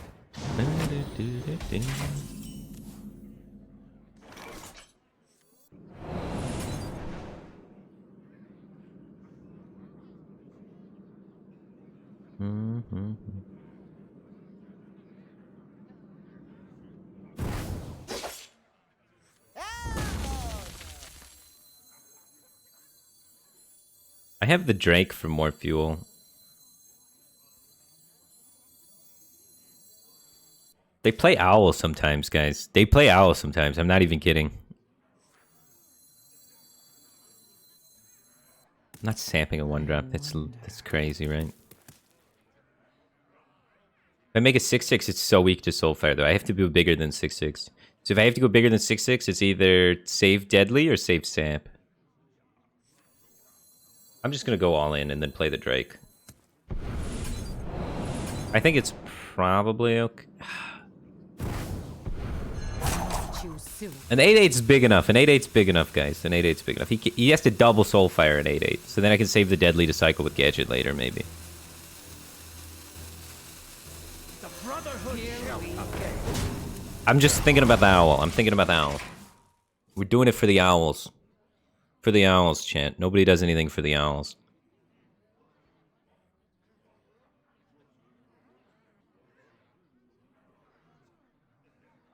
Wow, well played. Impressive. You win. Alright, he didn't have the Owl. I told you an 8/8 was good enough, though.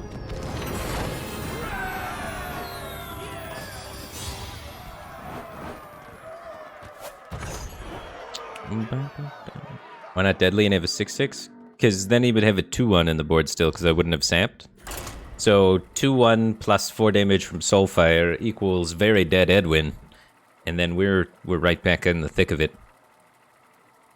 So we needed to go balls to the close to the wall, but not quite up against the wall. You just need to make sure you don't die to Soulfire, and then you're good. Whatever you can save while not being dead to Soulfire is usually good enough. Usually good enough.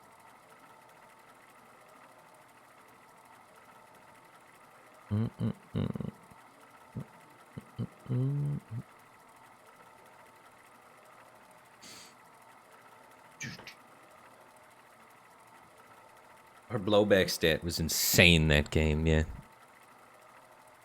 I don't... That was like a real thing that you had to talk about as casters.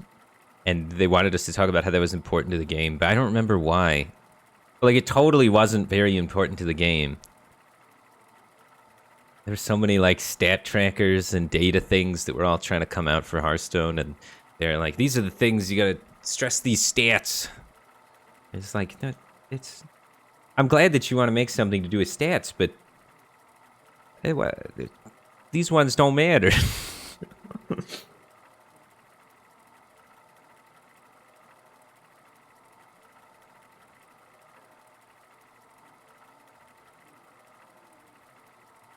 Kind of funny. What's blowback? It was a stat where like people tracked how much damage your hero took from your own weapon attacks.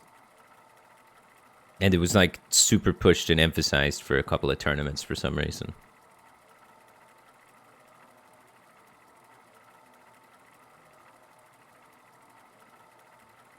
I mean, alright, I guess hardcore bacon. I mean, it could matter, potentially. It's just, generally you want to push and emphasize points that matter the most often, right? Things like, you know, spending all your mana, developing tempo, looking at key turns where people choose not to spend mana, and seeing if the reason not to spend mana is justified and stuff like that. It's just, it was just funny because it was pushed so much, and then it's got a funny name. So it was a kind of little... cute little anecdote in Hearthstone history. I'm not trying to say that, like, it's a dumb stat that doesn't matter, ever. Sure, it has its corner cases, but it was just, you know, humorous being told by people saying, hey, you need to talk about blowback more. It's a real phrase a producer has told me. It's just... it was just a funny time. I don't know. A funny time.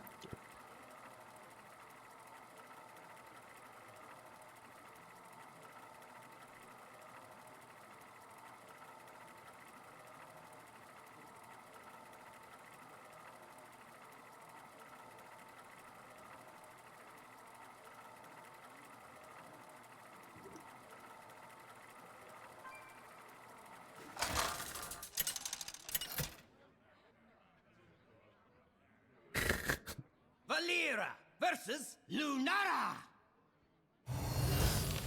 The forest fights back. Watch your back. Oh, baby.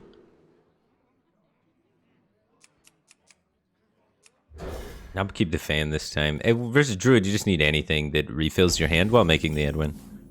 Because you want to have additional gas after they keeper it. They run a lot of silence, so you can expect it to get silenced. But sometimes it doesn't, and you just win. So if you're keeping the Edwin start, you definitely want the refill on your hand. So that's why I kept the fan of knives.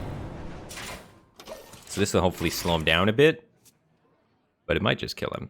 We have the Shadow Step after he silences, and then the prep to go again. So we're about to Edwin. Mind if I roll need?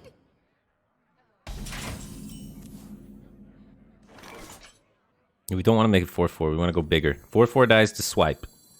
This needs to get answered with keeper. Brotherhood shall prevail. And then we do it again.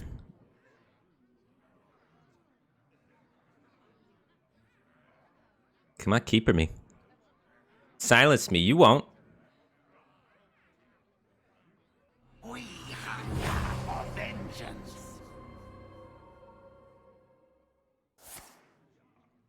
Innervate coin keeper? What is this? Double rat?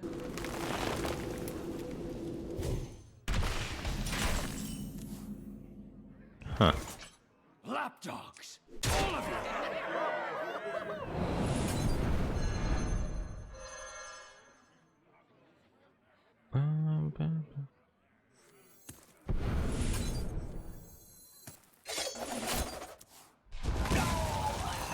Well, he draws into keeper. It's kind of sad for the team here, but does have to give us 5 power in play. So we poke him in the face. Maybe we can kill him pretty soon. I must safeguard the land.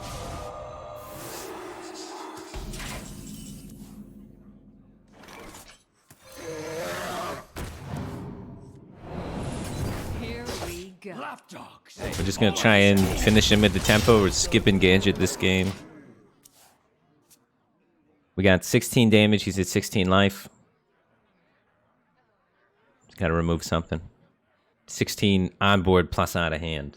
16 total overarching Where shall I points of hurt.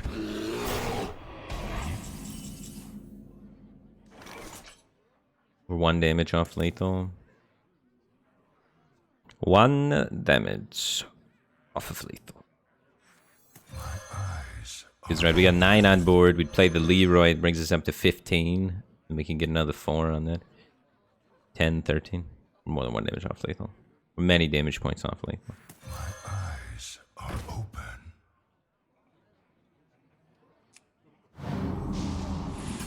Lapdogs, all of you. Here we go. It's gonna be tough for him to beat this. He has the coin though.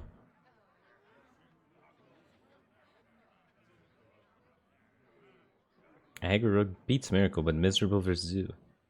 Interesting. I like Aggro Rogue versus Zoo. I don't think it's too bad. The backspace Rogue. I like it versus... It's like 50-50 versus Zoo, I'd say. Are you trying... you run a 1 Blade Flurry, right? If you run 2 Blade Flurries, your win rate versus Zoo goes way up. Maybe try the 2nd Blade Flurry.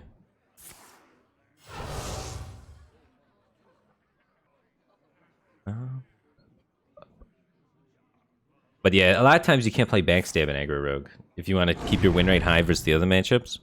So if you're not running Backstab, Zoo can get a little tricky.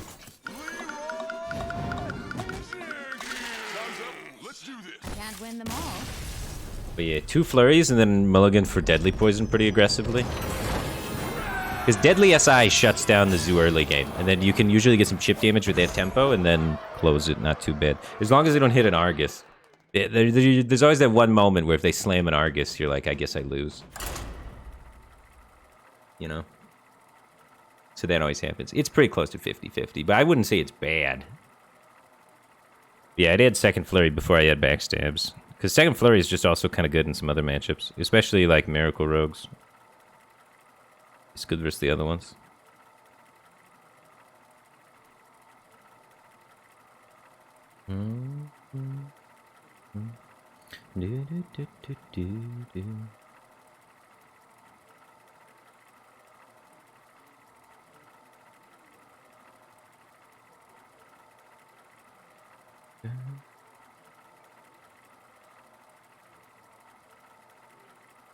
Was I ever able to defeat the Gauntlet?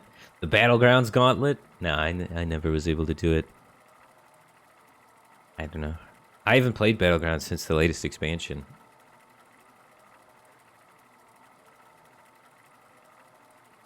I don't know.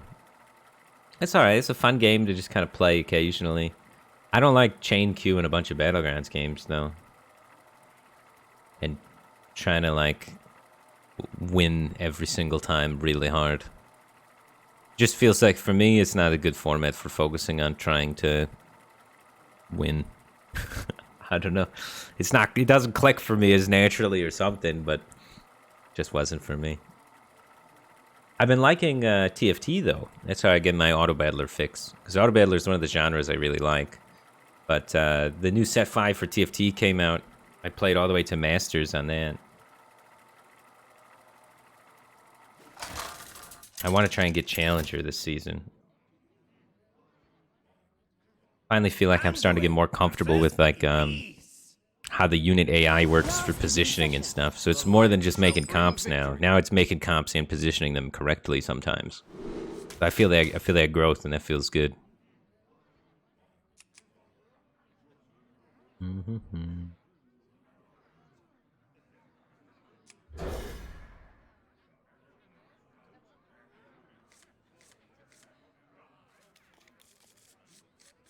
Oh, crap.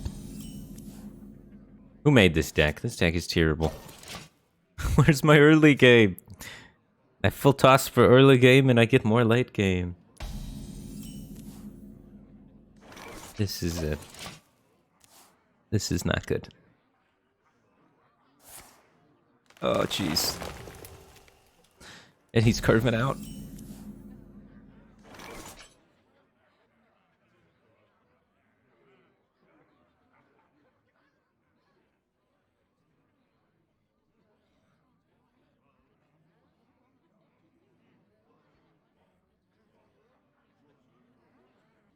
Yeah, I don't think this deck has a lot of nuance. Eyes are open. I think we just try and play our curve and then burn them out.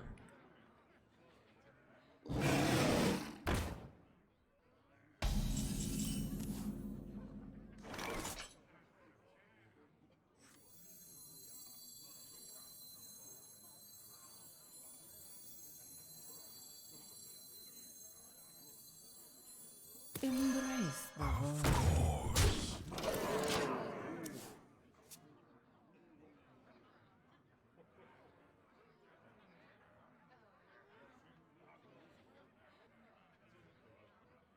White, Wrath. No more niceties. Oh, the targeting was just bugged. I was like, wait a minute.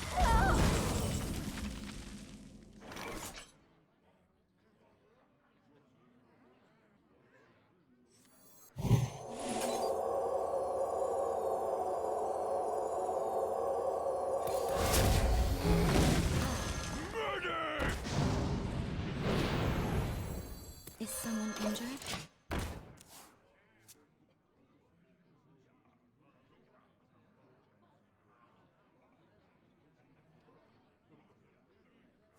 Yeah, one Wrath just ends my whole career in this game.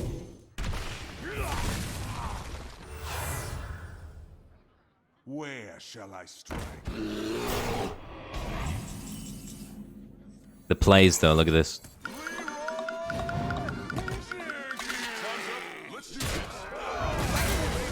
Huh? Huh? Got a card.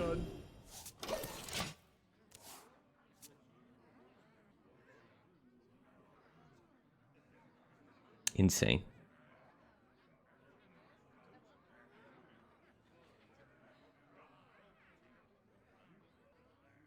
Where shall I strike?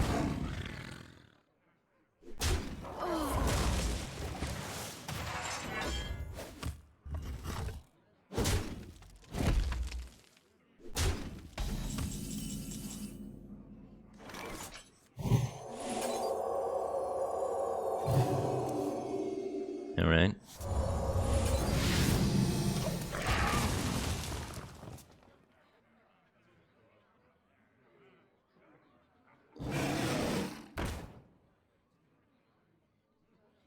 My eyes are open.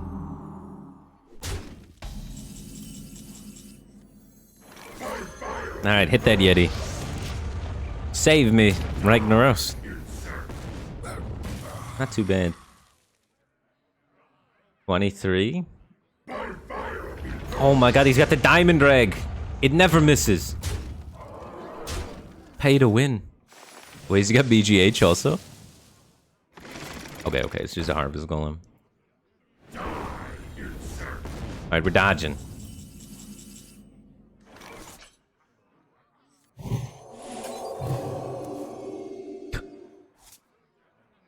Ah, jeez. Alright, hit the rag. Come on, game. Hit the rag. Look how big and shiny it is. You know you want to kill it. Oh god, the whelp.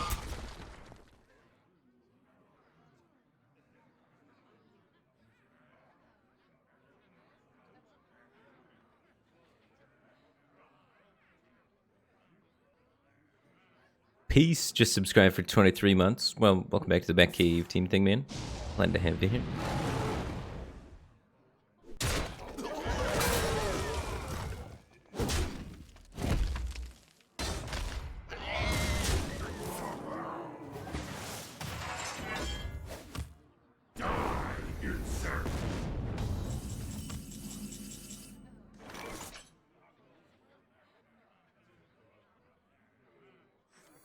Is someone injured?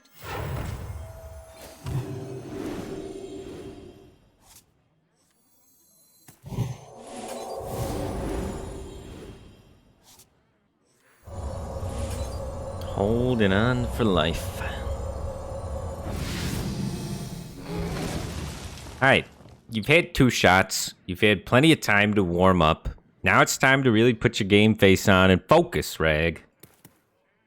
Get the job done. Yes! There we go. We just need a little pep talk. You just need a little pep talk. We're in there.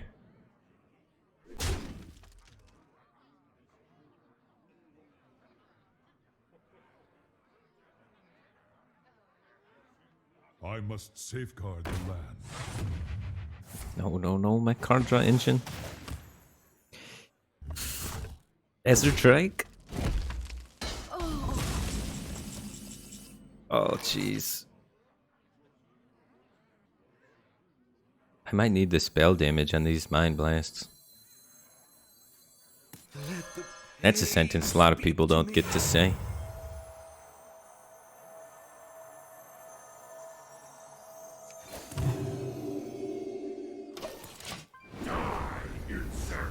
Ah! We're not answering the problems. We're dead. That was too confident. It's over. Force of nature. No. Tree time.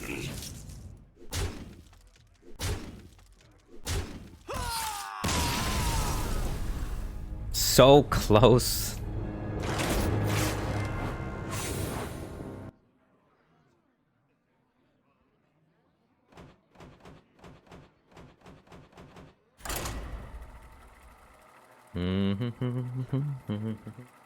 Great, thanks. 1 sec.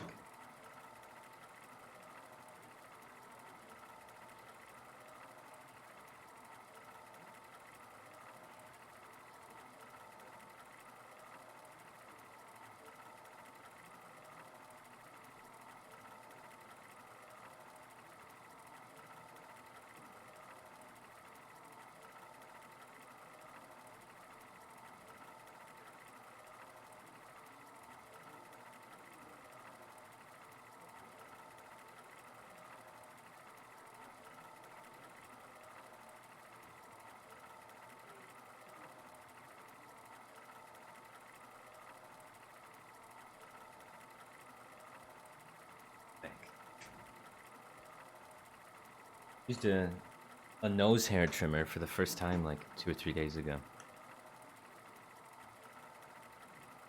Those things are spooky. I was very timid with actually, you know, putting it up my nose and then turning it on. It's just strange. I don't know. I'm just very uncomfortable putting anything in my nose. Just feels weird. You're not sure if she's gonna like tear everything and all the skin off or anything like crazy. Obviously, it was fine. You know, it's designed for that. But still,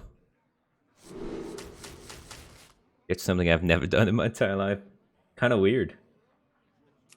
Yeah, you can hear it in your skull. You hear that weird, whoosh, like whirring.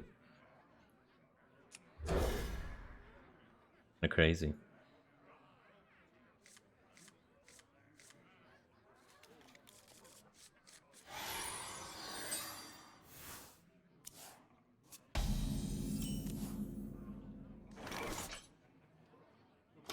No wild growth, no innervate druid mirror. Oh, jeez. Alright, where's mine? Where's mine? I don't run wild growth. I run loot hoarder instead. Don't have that either. Coining 3 has no follow-up. We're chilling. By coin of 3, he's just left out there alone against a Yeti, most likely. Pay attention, class. That's a problem. If he's got Power of the Wild plays, we could be in big trouble if we don't silence it. If he doesn't have Power of the Wild plays, could get away with just playing Harvest Golem and then swiping. I wonder. Should be cool. I'm hoping anyway. Just gonna try and swipe and reset.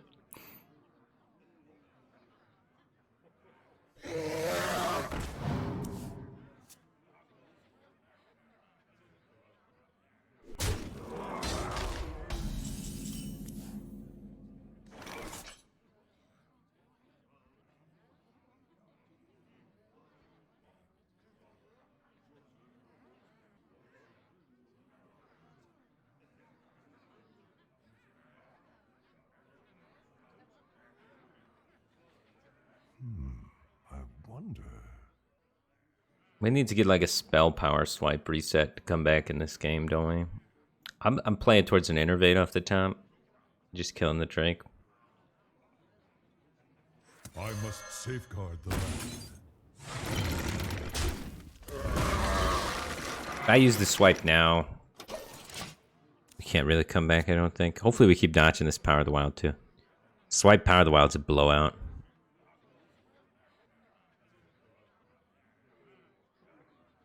To Big Matt, thanks for 7 months. Welcome back to the Batcave team thing. Glad to have you here, man. And Jordan Walsh, thanks for 2 months. Appreciate the continued support. Glad to have you here.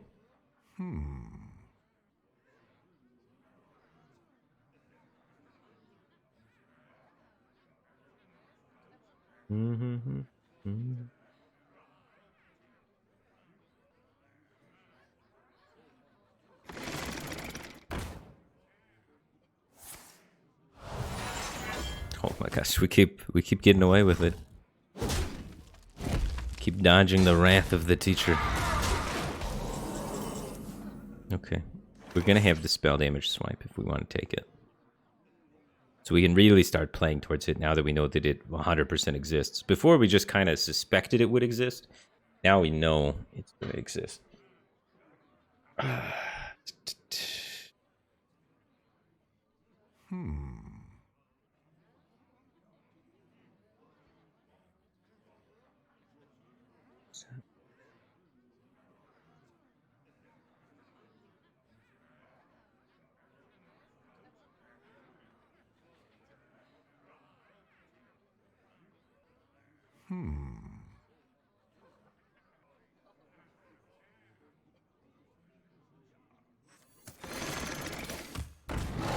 Feel nature's wrath.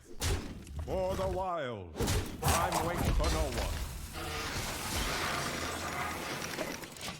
All right, now he's gonna do some Violet Teacher shenanigans, and then we get the big swipe.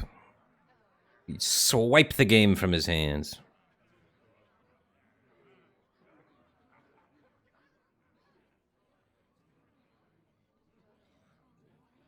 Or he's gonna play 5-5 draw 2, and then we swipe the game from his hands.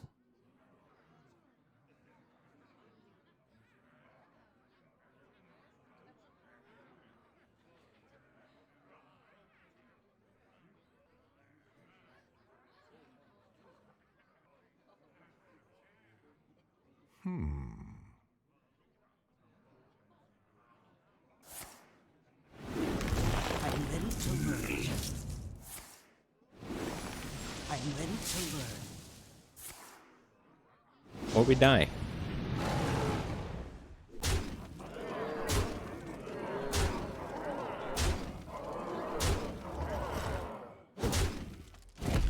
Innervate combo.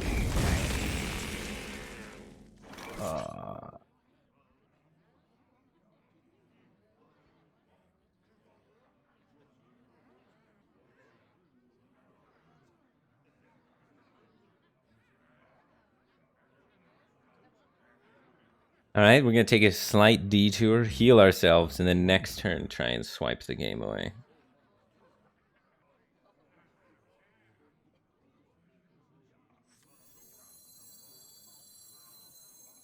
The swipe setup is so clean, it kills this whole board.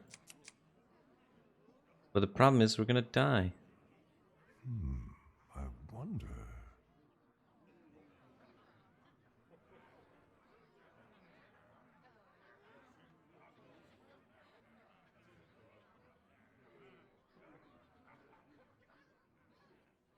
So Ancient Allure gets us to 6, and we have to leave this up. So we're still dead to everything while doing the Ancient Allure play. So it's probably still just swipe here and hero power, right?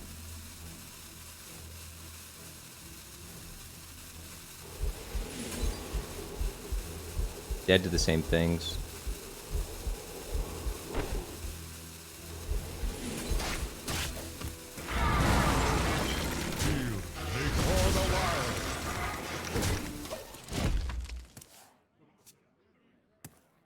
Keep a lot of minions out for Rag.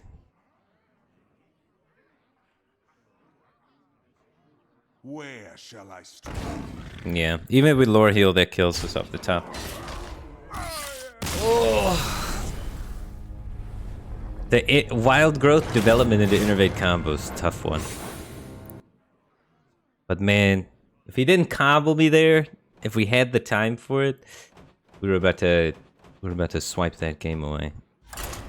But not enough time. It was a good play by him.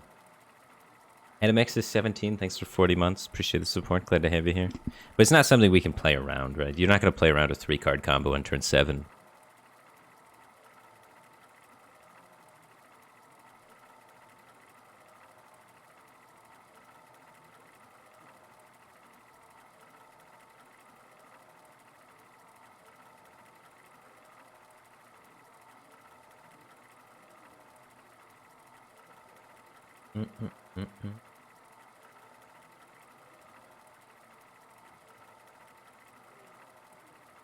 Avenger12, thanks for 7 months. Welcome back to the Batcave team thing. Glad to have you here, man.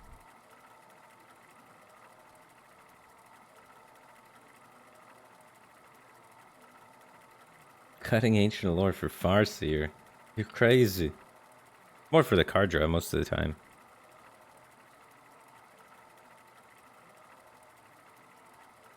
More for the card draw most of the time. That was just an unusual circumstance because he, you know, wild growth into minions and innervate combo. Normally you're not that low or in that much danger.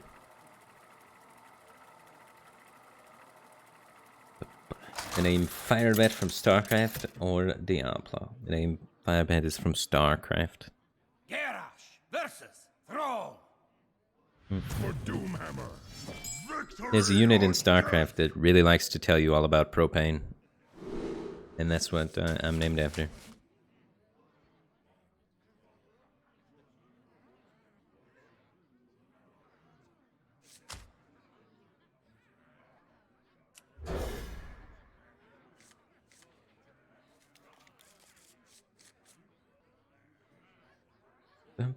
Ninja Pizza 3, thanks for 3 months. Welcome back to the Batcave team thing. Glad to have you here.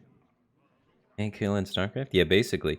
So in StarCraft, it's an RTS game, and there's a whole bunch of little units that you can control. And you build buildings, and then the buildings build more units. And one of the units is a Firebat. But basically, any of the units, if you click on them a whole bunch, every time you click on them, they say, like, a greeting line, right? And they have, like, 3 or 4 different greeting lines that they mix up. If you keep clicking on it just forever, eventually it says it's, like, really annoyed voice lines. So they had, like, bonus voice lines that were hidden. And one of them for the Firebat was, "You want me to tell you about propane?" So they had fun with it. It was cool. Another one was like, "My goose is getting cooked." Stuff like that. There was just so much detail and so much intricacies to everything. You could tell the developers like really cared.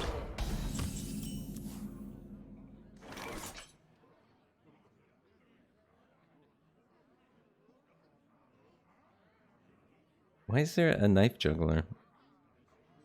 Back to work.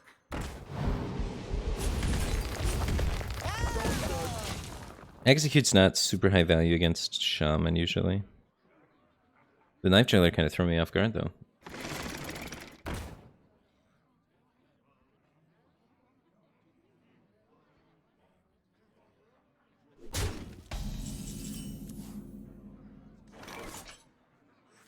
For the war chief. For Hellscream. No problem. Don't want to give him an extra card, that's for sure. Not yet, anyway. Make him have to trade it off to get it.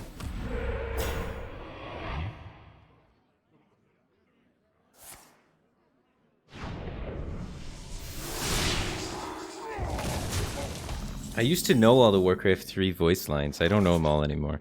But there used to be... I'm gonna hold this for Doomhammer. There's a Warcraft 3 map called The Weakest Link. I don't know if you ever played it or seen the TV show. But basically, it would have all the units out, and then it would play a voice line from a unit, and then you'd have to click on the unit that says that voice line. It was a pretty fun game. So I used to know all the voice lines, because, you know, you'd play with your buddies and try and click the voice line first.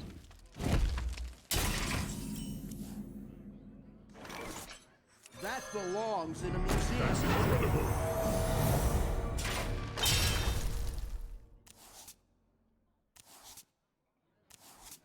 My hand is full.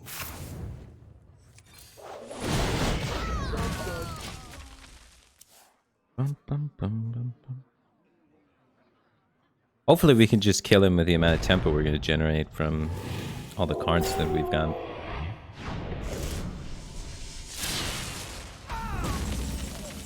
See if he Harrison Jones is back or something. If he Harrison Jones is back, we might be in some trouble. But if not, I think we're gonna explode under this board.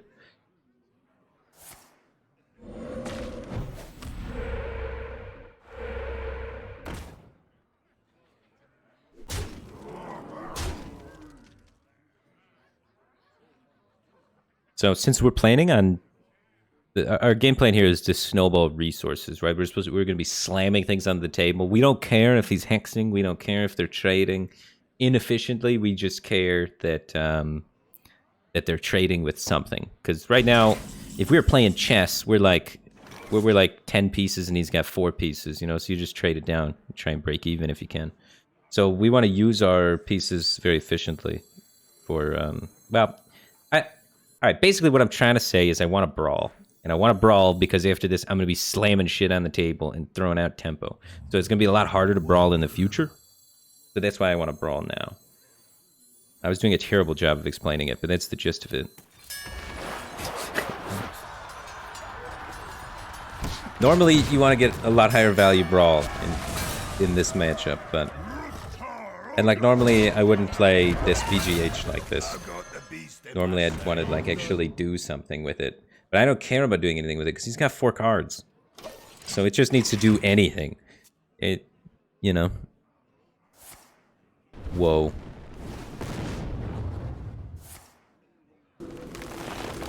We're dead? Should have shield blocked.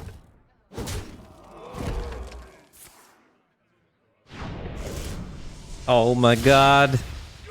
I didn't think I could die. I felt safe. I felt cozy. Maybe... I guess the only way I lose from that spot is getting bursted down. So I should just play extra safe. Oh my goodness. I mean, I knew it was aggro shaman, but like the odds of him having 3 burn cards, you know what I mean? I was more worried about him developing again. I thought 2 burn cards maybe. 2 burn cards maybe. Your soul shall be mine. Victory or death.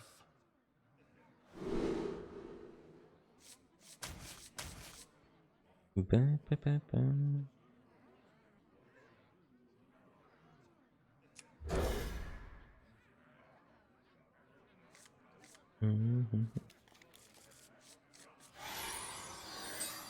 it would have been a different game if I'd shield blocked.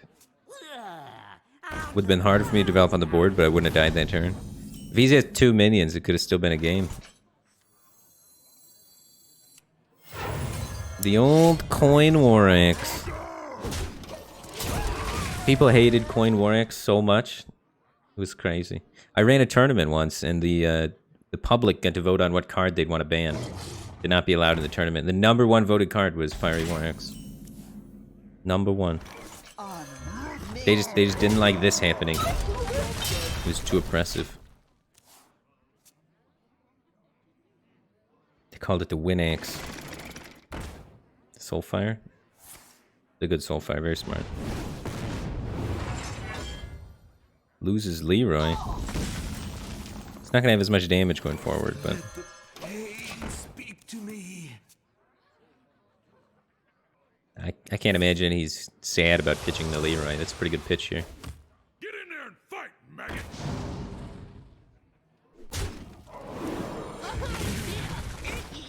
Get in.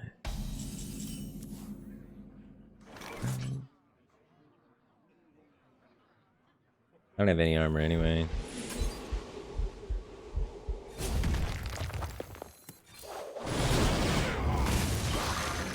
It's clean. Job's done.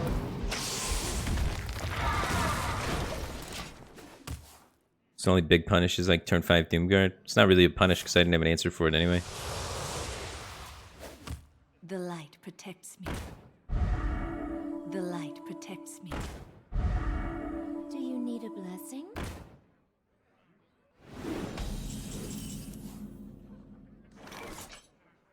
No problem. Back to work. We hit all the removal this game. This was an easy game to play. Last time we played this guy, it was a tough game. There's a lot of decisions. This one, it's looking like we might skate to a victory. Feels good to be at 23 with reasonable chance on the board. You call that a weapon?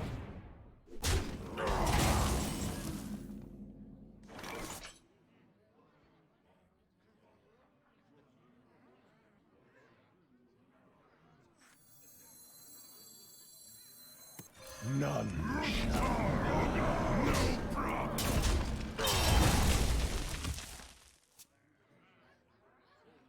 Kor'kron's a lot more flexible removal. Why do you call Yeah. No black knight value. It's okay. summon me?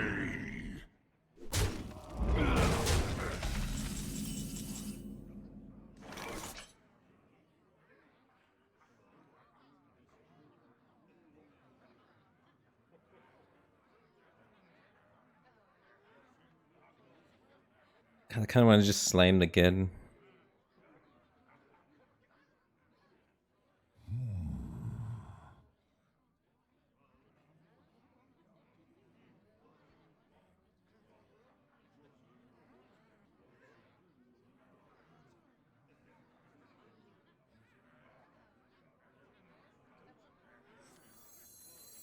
That belongs in a museum.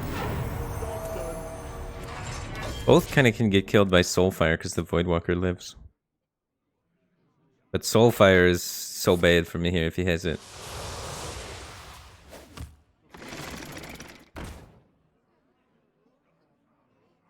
must cleanse the Sunwell. We can beat that.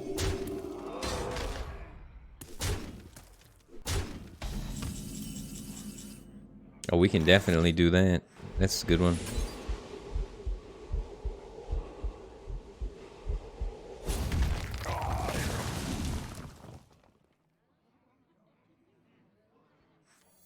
For the war chief! For Hellscream!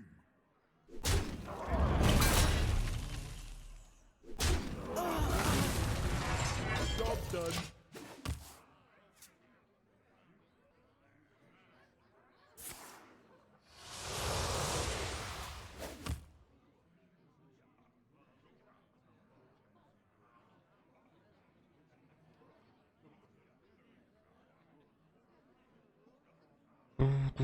No second Doomguard. Please, no second Doomguard. Be gentle.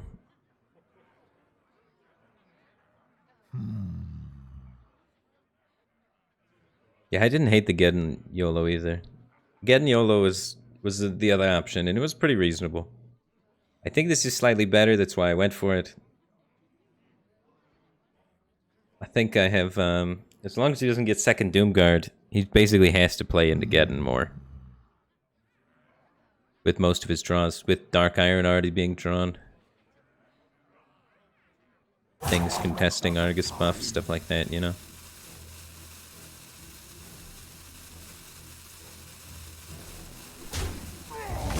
If he doesn't trade, Geddon punishes way harder too. My shield for Argus.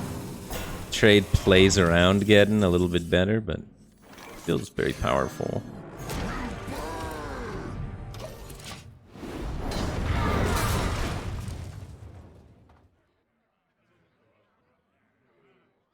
But yeah, good play by the opponent.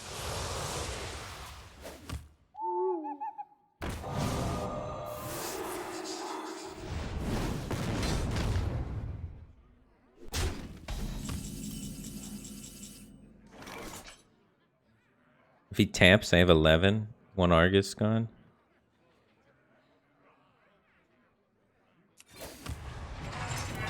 He's got one Doomguard left for damage. Leroy's gone. So we're looking at like 9 coming in. He needs to hit exactly Doomguard Dark Iron. Now you get Doomguard Shattered Sun Cleric or Doomguard Direwolf Alpha are lethal if I don't trade. If I trade, it might take a little bit longer to kill him though. So going face is how much percent for lethal? He needs to hit 2 exact cards. He needs to hit a 1 out of 11 and then a 1 out of... He needs to hit a 1 out of 11 at some... or a 1 out of 10 and then 2 out of, you know, whatever. We pretty much win every time if we go face. If we trade... How messy? It could get a little messy. So we have to go face. It's very low odds we die. Very low odds. It's a healthy risk, I think.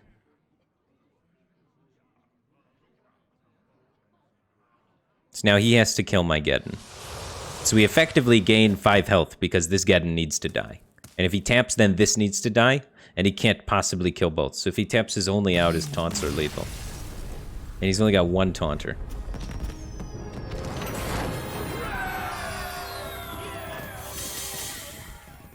Bum, bum, bum.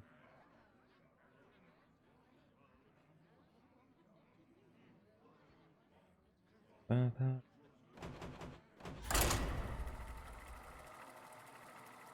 Safe! We did it. Made it into home base. We went for it.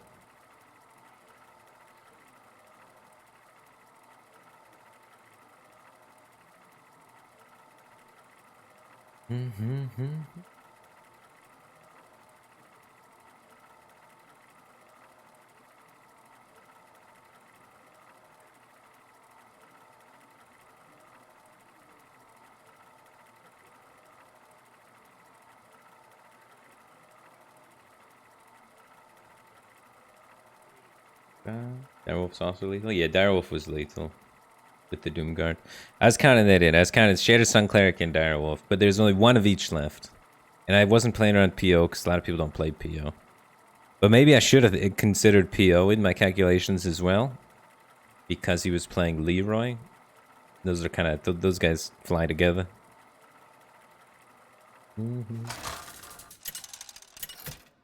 Alright, guys.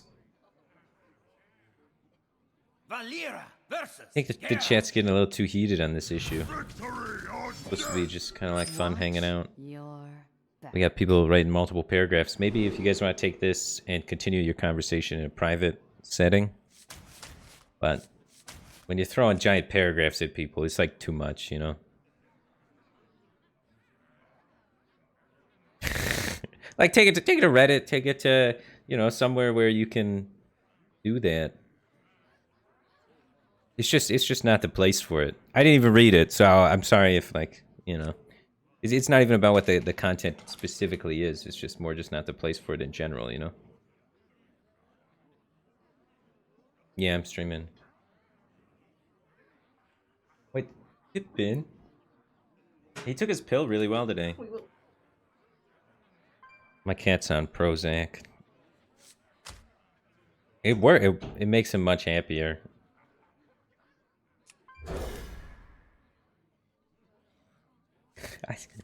We couldn't figure out what was wrong with him. He was meowing all the time. He was stressed out. He looked anxious. He stopped cleaning himself as much. Job's done. We bought him new toys. We bought him a fancy new feeder. He's got a water fountain. I play with him for over an hour every day.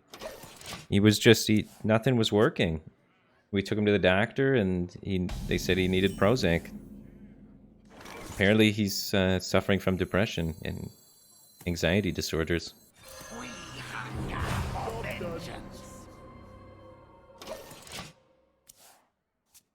AKA Lucas, thanks for the Prime Gaming. Appreciate the support. Glad to have you here, man.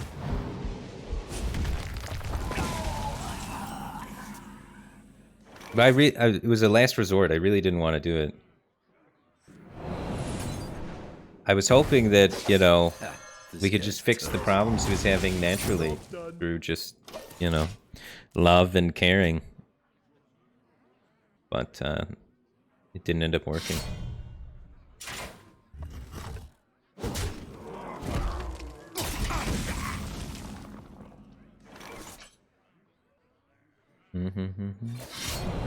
Here we go.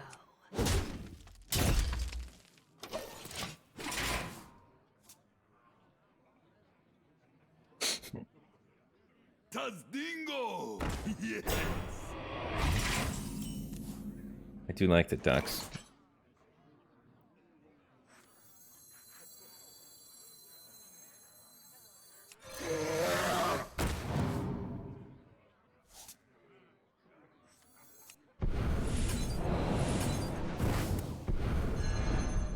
Here we We go. might be having to go in doing the no gadget dance here. This is 20 damage if you count poorly. If it sticks. He's at 23. He might like War Axe Quiltas this. Tazdingo! Yes!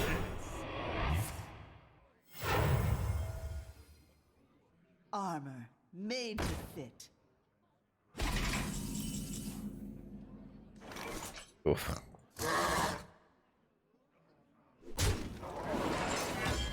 Here we go.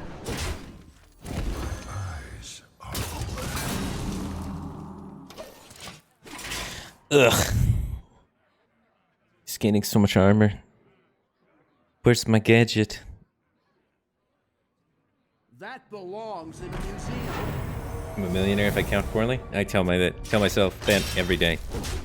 Haven't gotten any better at counting, but a little more optimistic.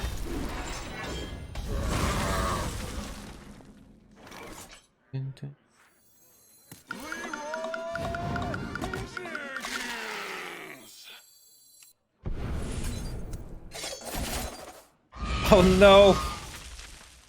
Oh no!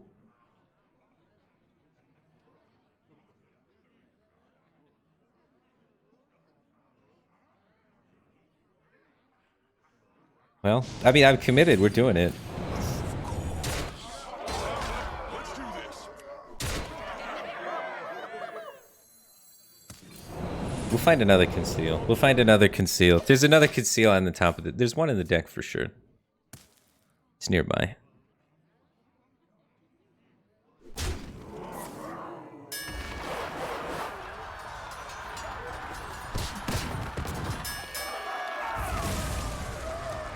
We're definitely applying a lot of pressure, which making him unable to do, you know, his game plan. I just want 2 threats. I don't even care. I got the best deals anywhere. Of course. It's all about maximum threadage. I don't want to give him time to do his deck. Kill him before he's online.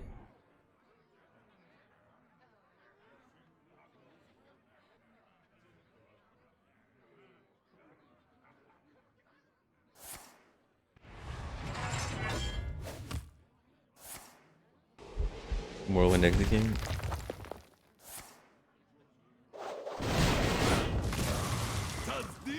Oh my god, it's there still. It's still there, chat.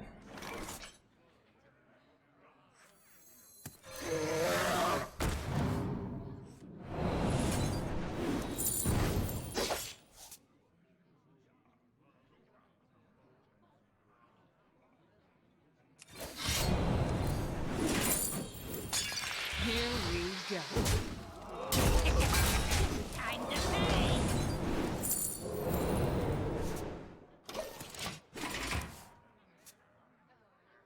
Alright, that should be annoying to beat. Here comes Alex. We have 2 Eviscerates and a Cold Blood left.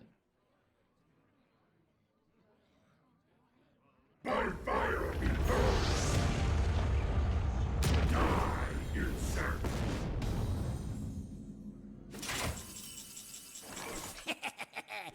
to pay. Yeah, you gotta look for those Leroy Coldblood conceal plays, man. Those are where it's at, actually. Those can sometimes be better than the gadget. They're less all in.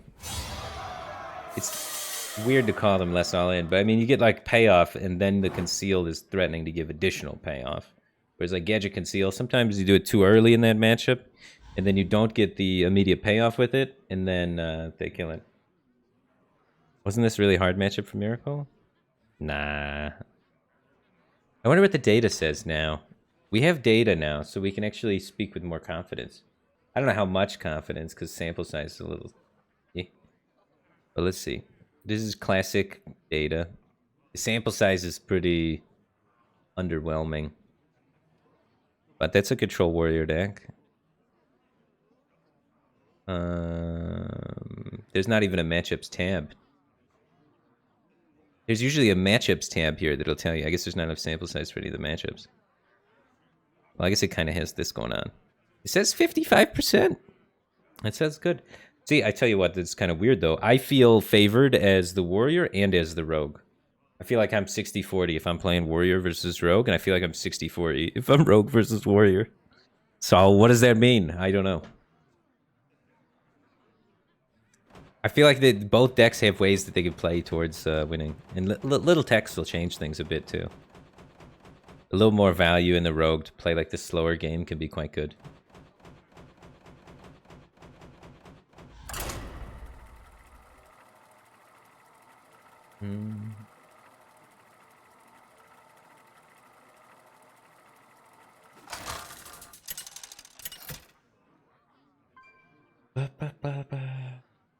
Uther versus Thrall. For Doomhammer. To be honest, I've not played a lot of Control Paladin versus Shaman. To be honest with you, I didn't play very much Control Paladin, and that's why I'm kind of liking trying it now. It's a new experience for me. But back in the day, I was not a Control Paladin guy. I thought the people playing Control Paladin were noobs. But I didn't understand the refined ways of control. I was aggro gamer guy. I just played all the face decks. Now I understand the refined appeal of control.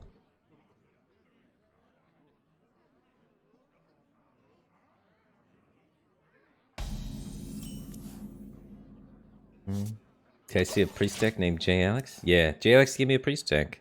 It's more of a rogue deck though, which I think is hilarious, The but light it's there. protects me.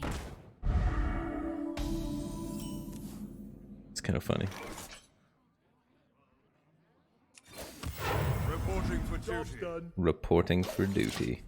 Was this aggro shaman guy? Or I think he's full mid range. I guess we're finding out right now. I think he's just mid range.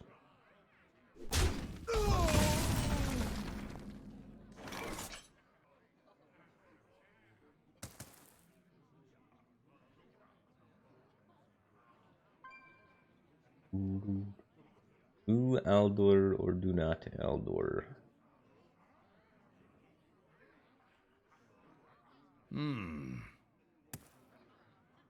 What's he trying to do? Feral Spirits or Menatide? Against Feral Spirits, it's really good to have it in play. I'll need to be able to chuck through both Feral Spirits next turn so that I can be able to kill Flame Tongues and not allow the board to snowball. If the board snowballs and they hide Flame Tongue behind a taunt, and you have to blow an equality on something really small, it feels so sad.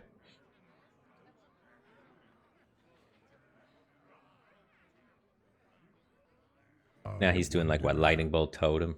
Rockbiter Totem?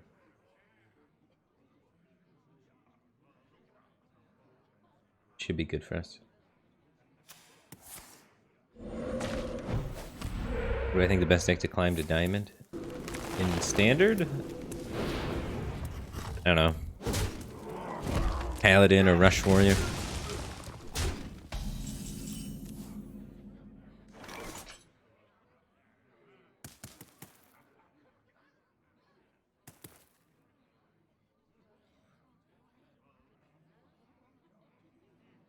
Okay.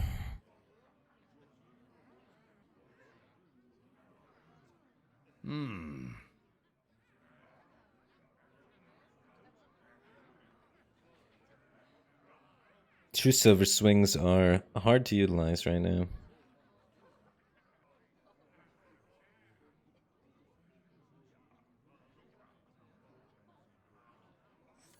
Let me think. I think I just have it equipped. I don't want to swing at a 1/1. And then I swing at a Feral Spirit, I play Kodo, swing at a Feral Spirit, and then play Sunwalker. Try and take my time.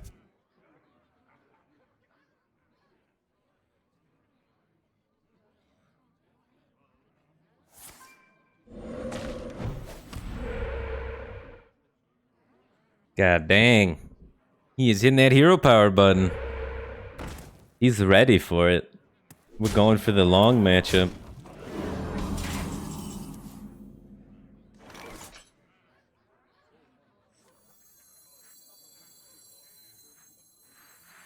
If this hits the Flame Tongue Totem, I don't have to swing. I'm about that. I don't care about killing the Squire or the Harvest Golem. All I care about is that Flame Tongue Totem. Alright, we're hanging out. I don't know why he committed that. Usually you say Flame Tongue Totems to guarantee your little totems here will get value. Are we afraid of second one? I'm afraid of spell power for some reason.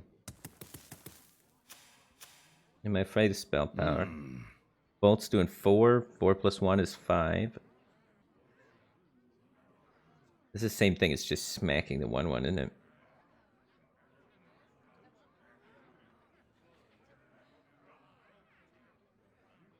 I must move quickly. Yeah, you can still just like Senjin Bolt either way. I have so many charges, it feels bad not to swing. For justice. Especially since Feral Spirits didn't come out. So I don't need these swings for Feral Spirits as badly. And I can re-equip on turn 7. Originally I didn't want to swing because I wasn't re-equipping on turn 6, right? I was playing this. Yeah, keeping the totems in check to try and make sure Taunt Totem doesn't mess up your plans is pretty good.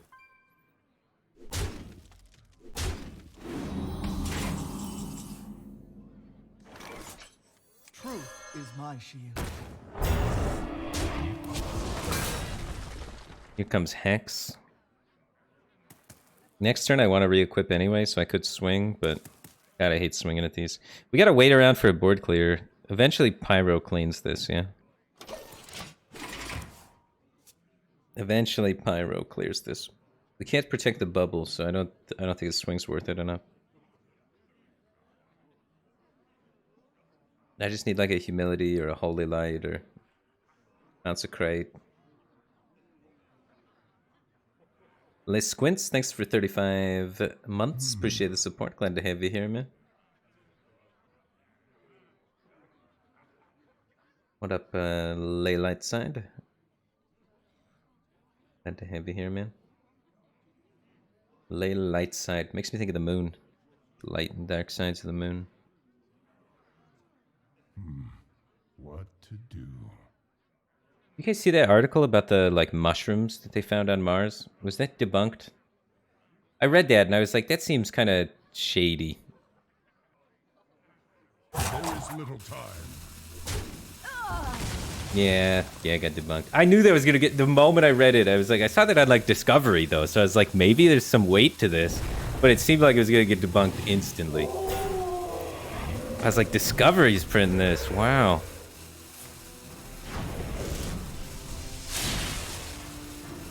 They were rocks. They looked like rocks, to be honest. They looked like rocks. But if you read the article, it was like, you know, the Mars team didn't want to publish it, but the Mushroom people on Second Review wanted to publish it.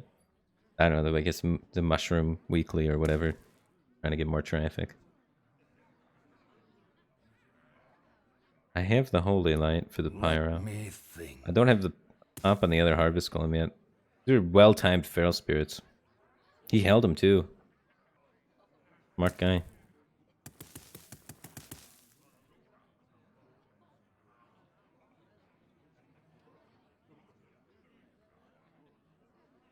I wonder. 3, 6, 9, 12.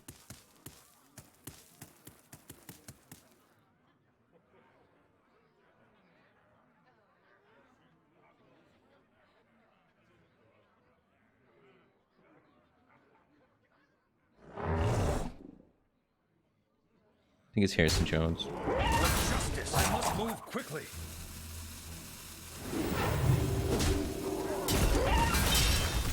Reporting for duty. That belongs in a museum.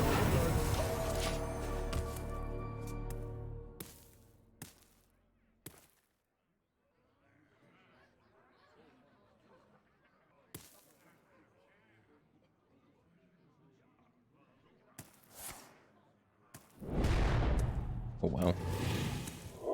Didn't even lightning storm me. That was the thing I was worried about.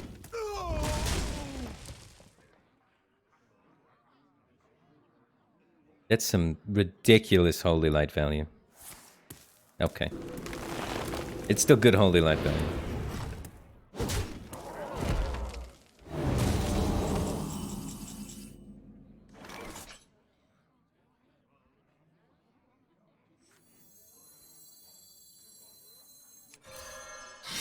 So he's got what? 3, 6, 9, 12, 13, 14, 15, 16. 21, potentially, if he's got the Lava Burst as well. 22, I guess, because of the spell power.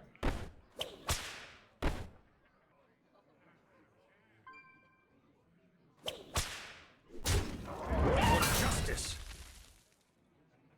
I don't want to commit that many resources still, though.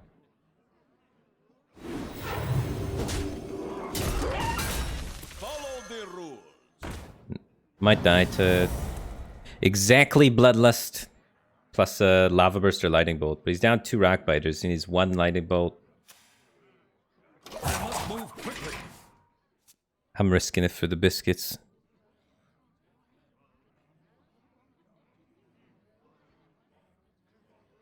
Bloodlust, Lightning Bolt, GG. Looks like it's Lightning Bolt far left. Or Fire Elemental, yeah, okay.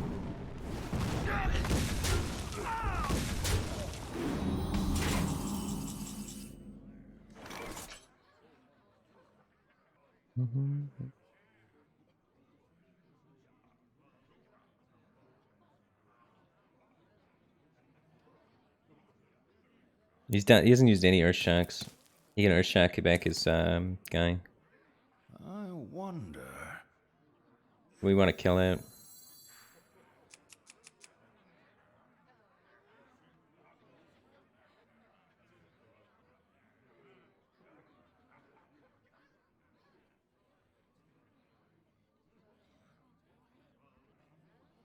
Do we just risk that?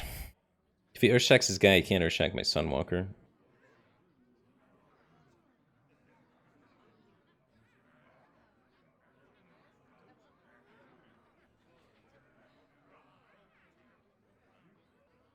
I must move quickly. I wonder. Yeah, I think we just risk it. Reporting for duty. Truth is my shield. I'm still waiting on this equality.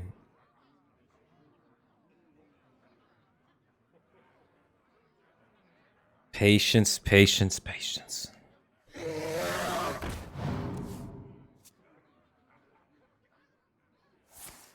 Yes, now he's got Alakir Flame Tongue active, potentially. And Burst. +4. He's got stuff in play.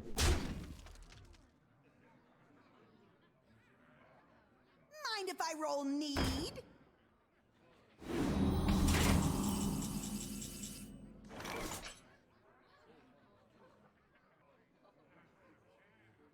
Justice shall prevail. It's time now. It's time to get wild. For justice. Play with fire?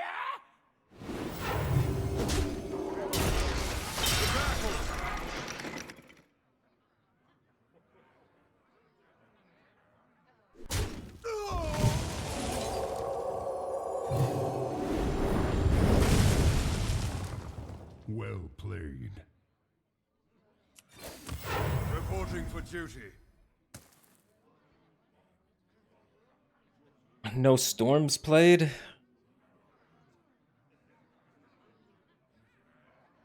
No Earthshocks played. So this plays into Earthshock, this plays into Storm. I must move quickly. I wonder.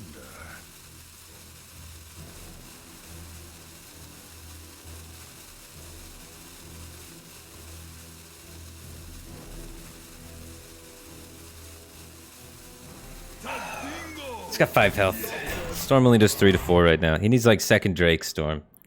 If he slams a Drake and Storms though. Oh my god, is it a blowout?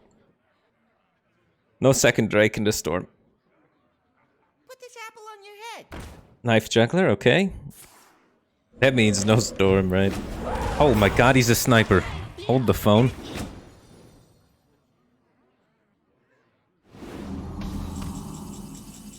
Okay, we're cool.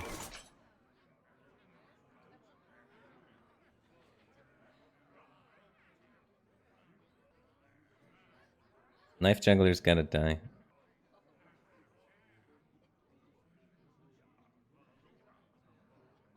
We don't care about the leper gnome, we care about killing the totems that can't fight back.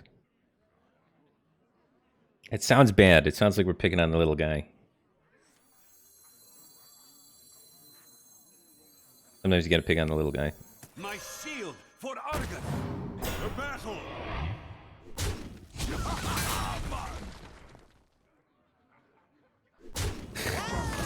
You gotta bully totems, I'm sorry, that's just what you gotta do. Reporting for duty. If you don't bully the totems, then they're gonna accumulate and they're gonna be a problem. I must move quickly.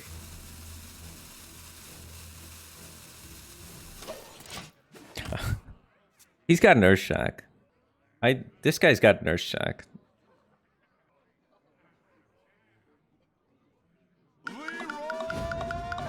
He had a Leroy? We were so close to dead this whole time. We didn't even know it. We were so close to dead the whole game. We've been teetering between life and death. Roll need? Doodoo Poppy, thanks for 4 months. Welcome back to the Batcave team thing. Glad to have you back, man. Appreciate the continued support.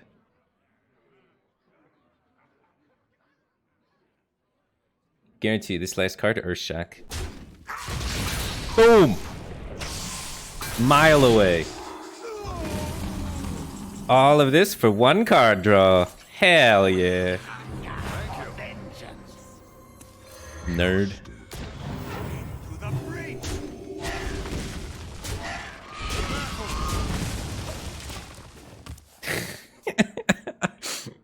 I've never worked so hard for one card draw in my life.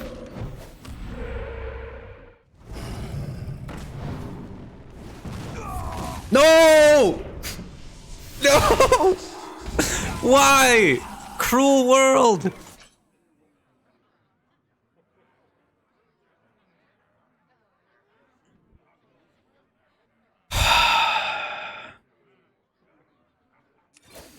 Reporting for duty. Let the pain speak The to me. battle! Alright. Alright. Alright. Alright. Alright. Okay.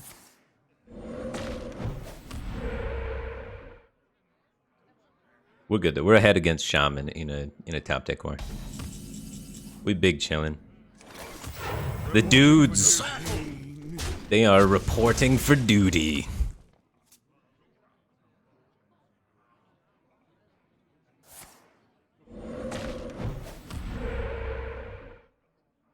We gotta try not to draw too many cards. Alright, we gotta draw all the cards and kill him. Things changed. He's out of Rock Biters. He still has Elekir left. Bring the pain. Well, earlier we didn't have a clock. Now there's significant clockage. Reporting for duty. The battle! The battle!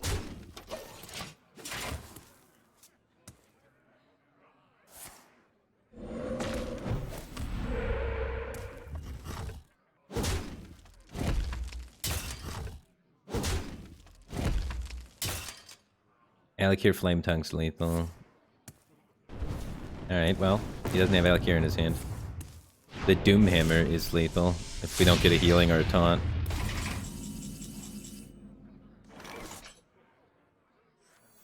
One shot, one kill. Ah, the Elven Archer! Take it away. That's incredible. Oh, baby. We're doing it. We're getting it. Bring It's happening. Alright, let's count some numbers here. Battle!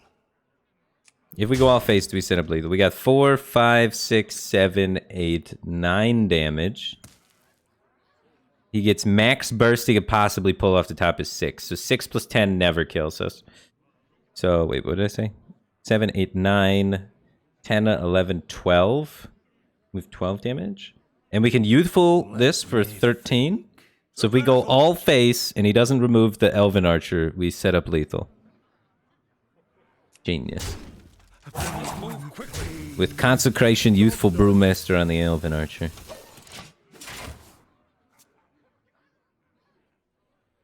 Put this apple on your head. Uh-oh. Dodge the knife, dudes! No!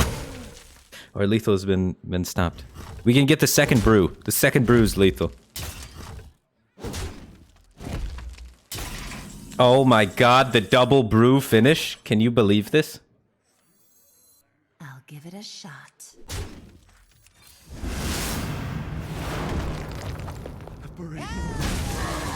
The battle! The battle! The double brew? Oh my god. One shot. Nobody saw this coming. Drink with me, friend. You win this one. That has to be one of my favorite Hearthstone games I've played in a long time. That was beautiful. There was so much board tension and build-up, and then there was a race. There's the Earthshock dilemma. That was a lovely game of Hearthstone. All right, guys. I don't think we're getting better than that. I think I'm calling it today. That was good. Rachel's home. She got home a little early. I think it's It's around 6 o'clock. That's duck time.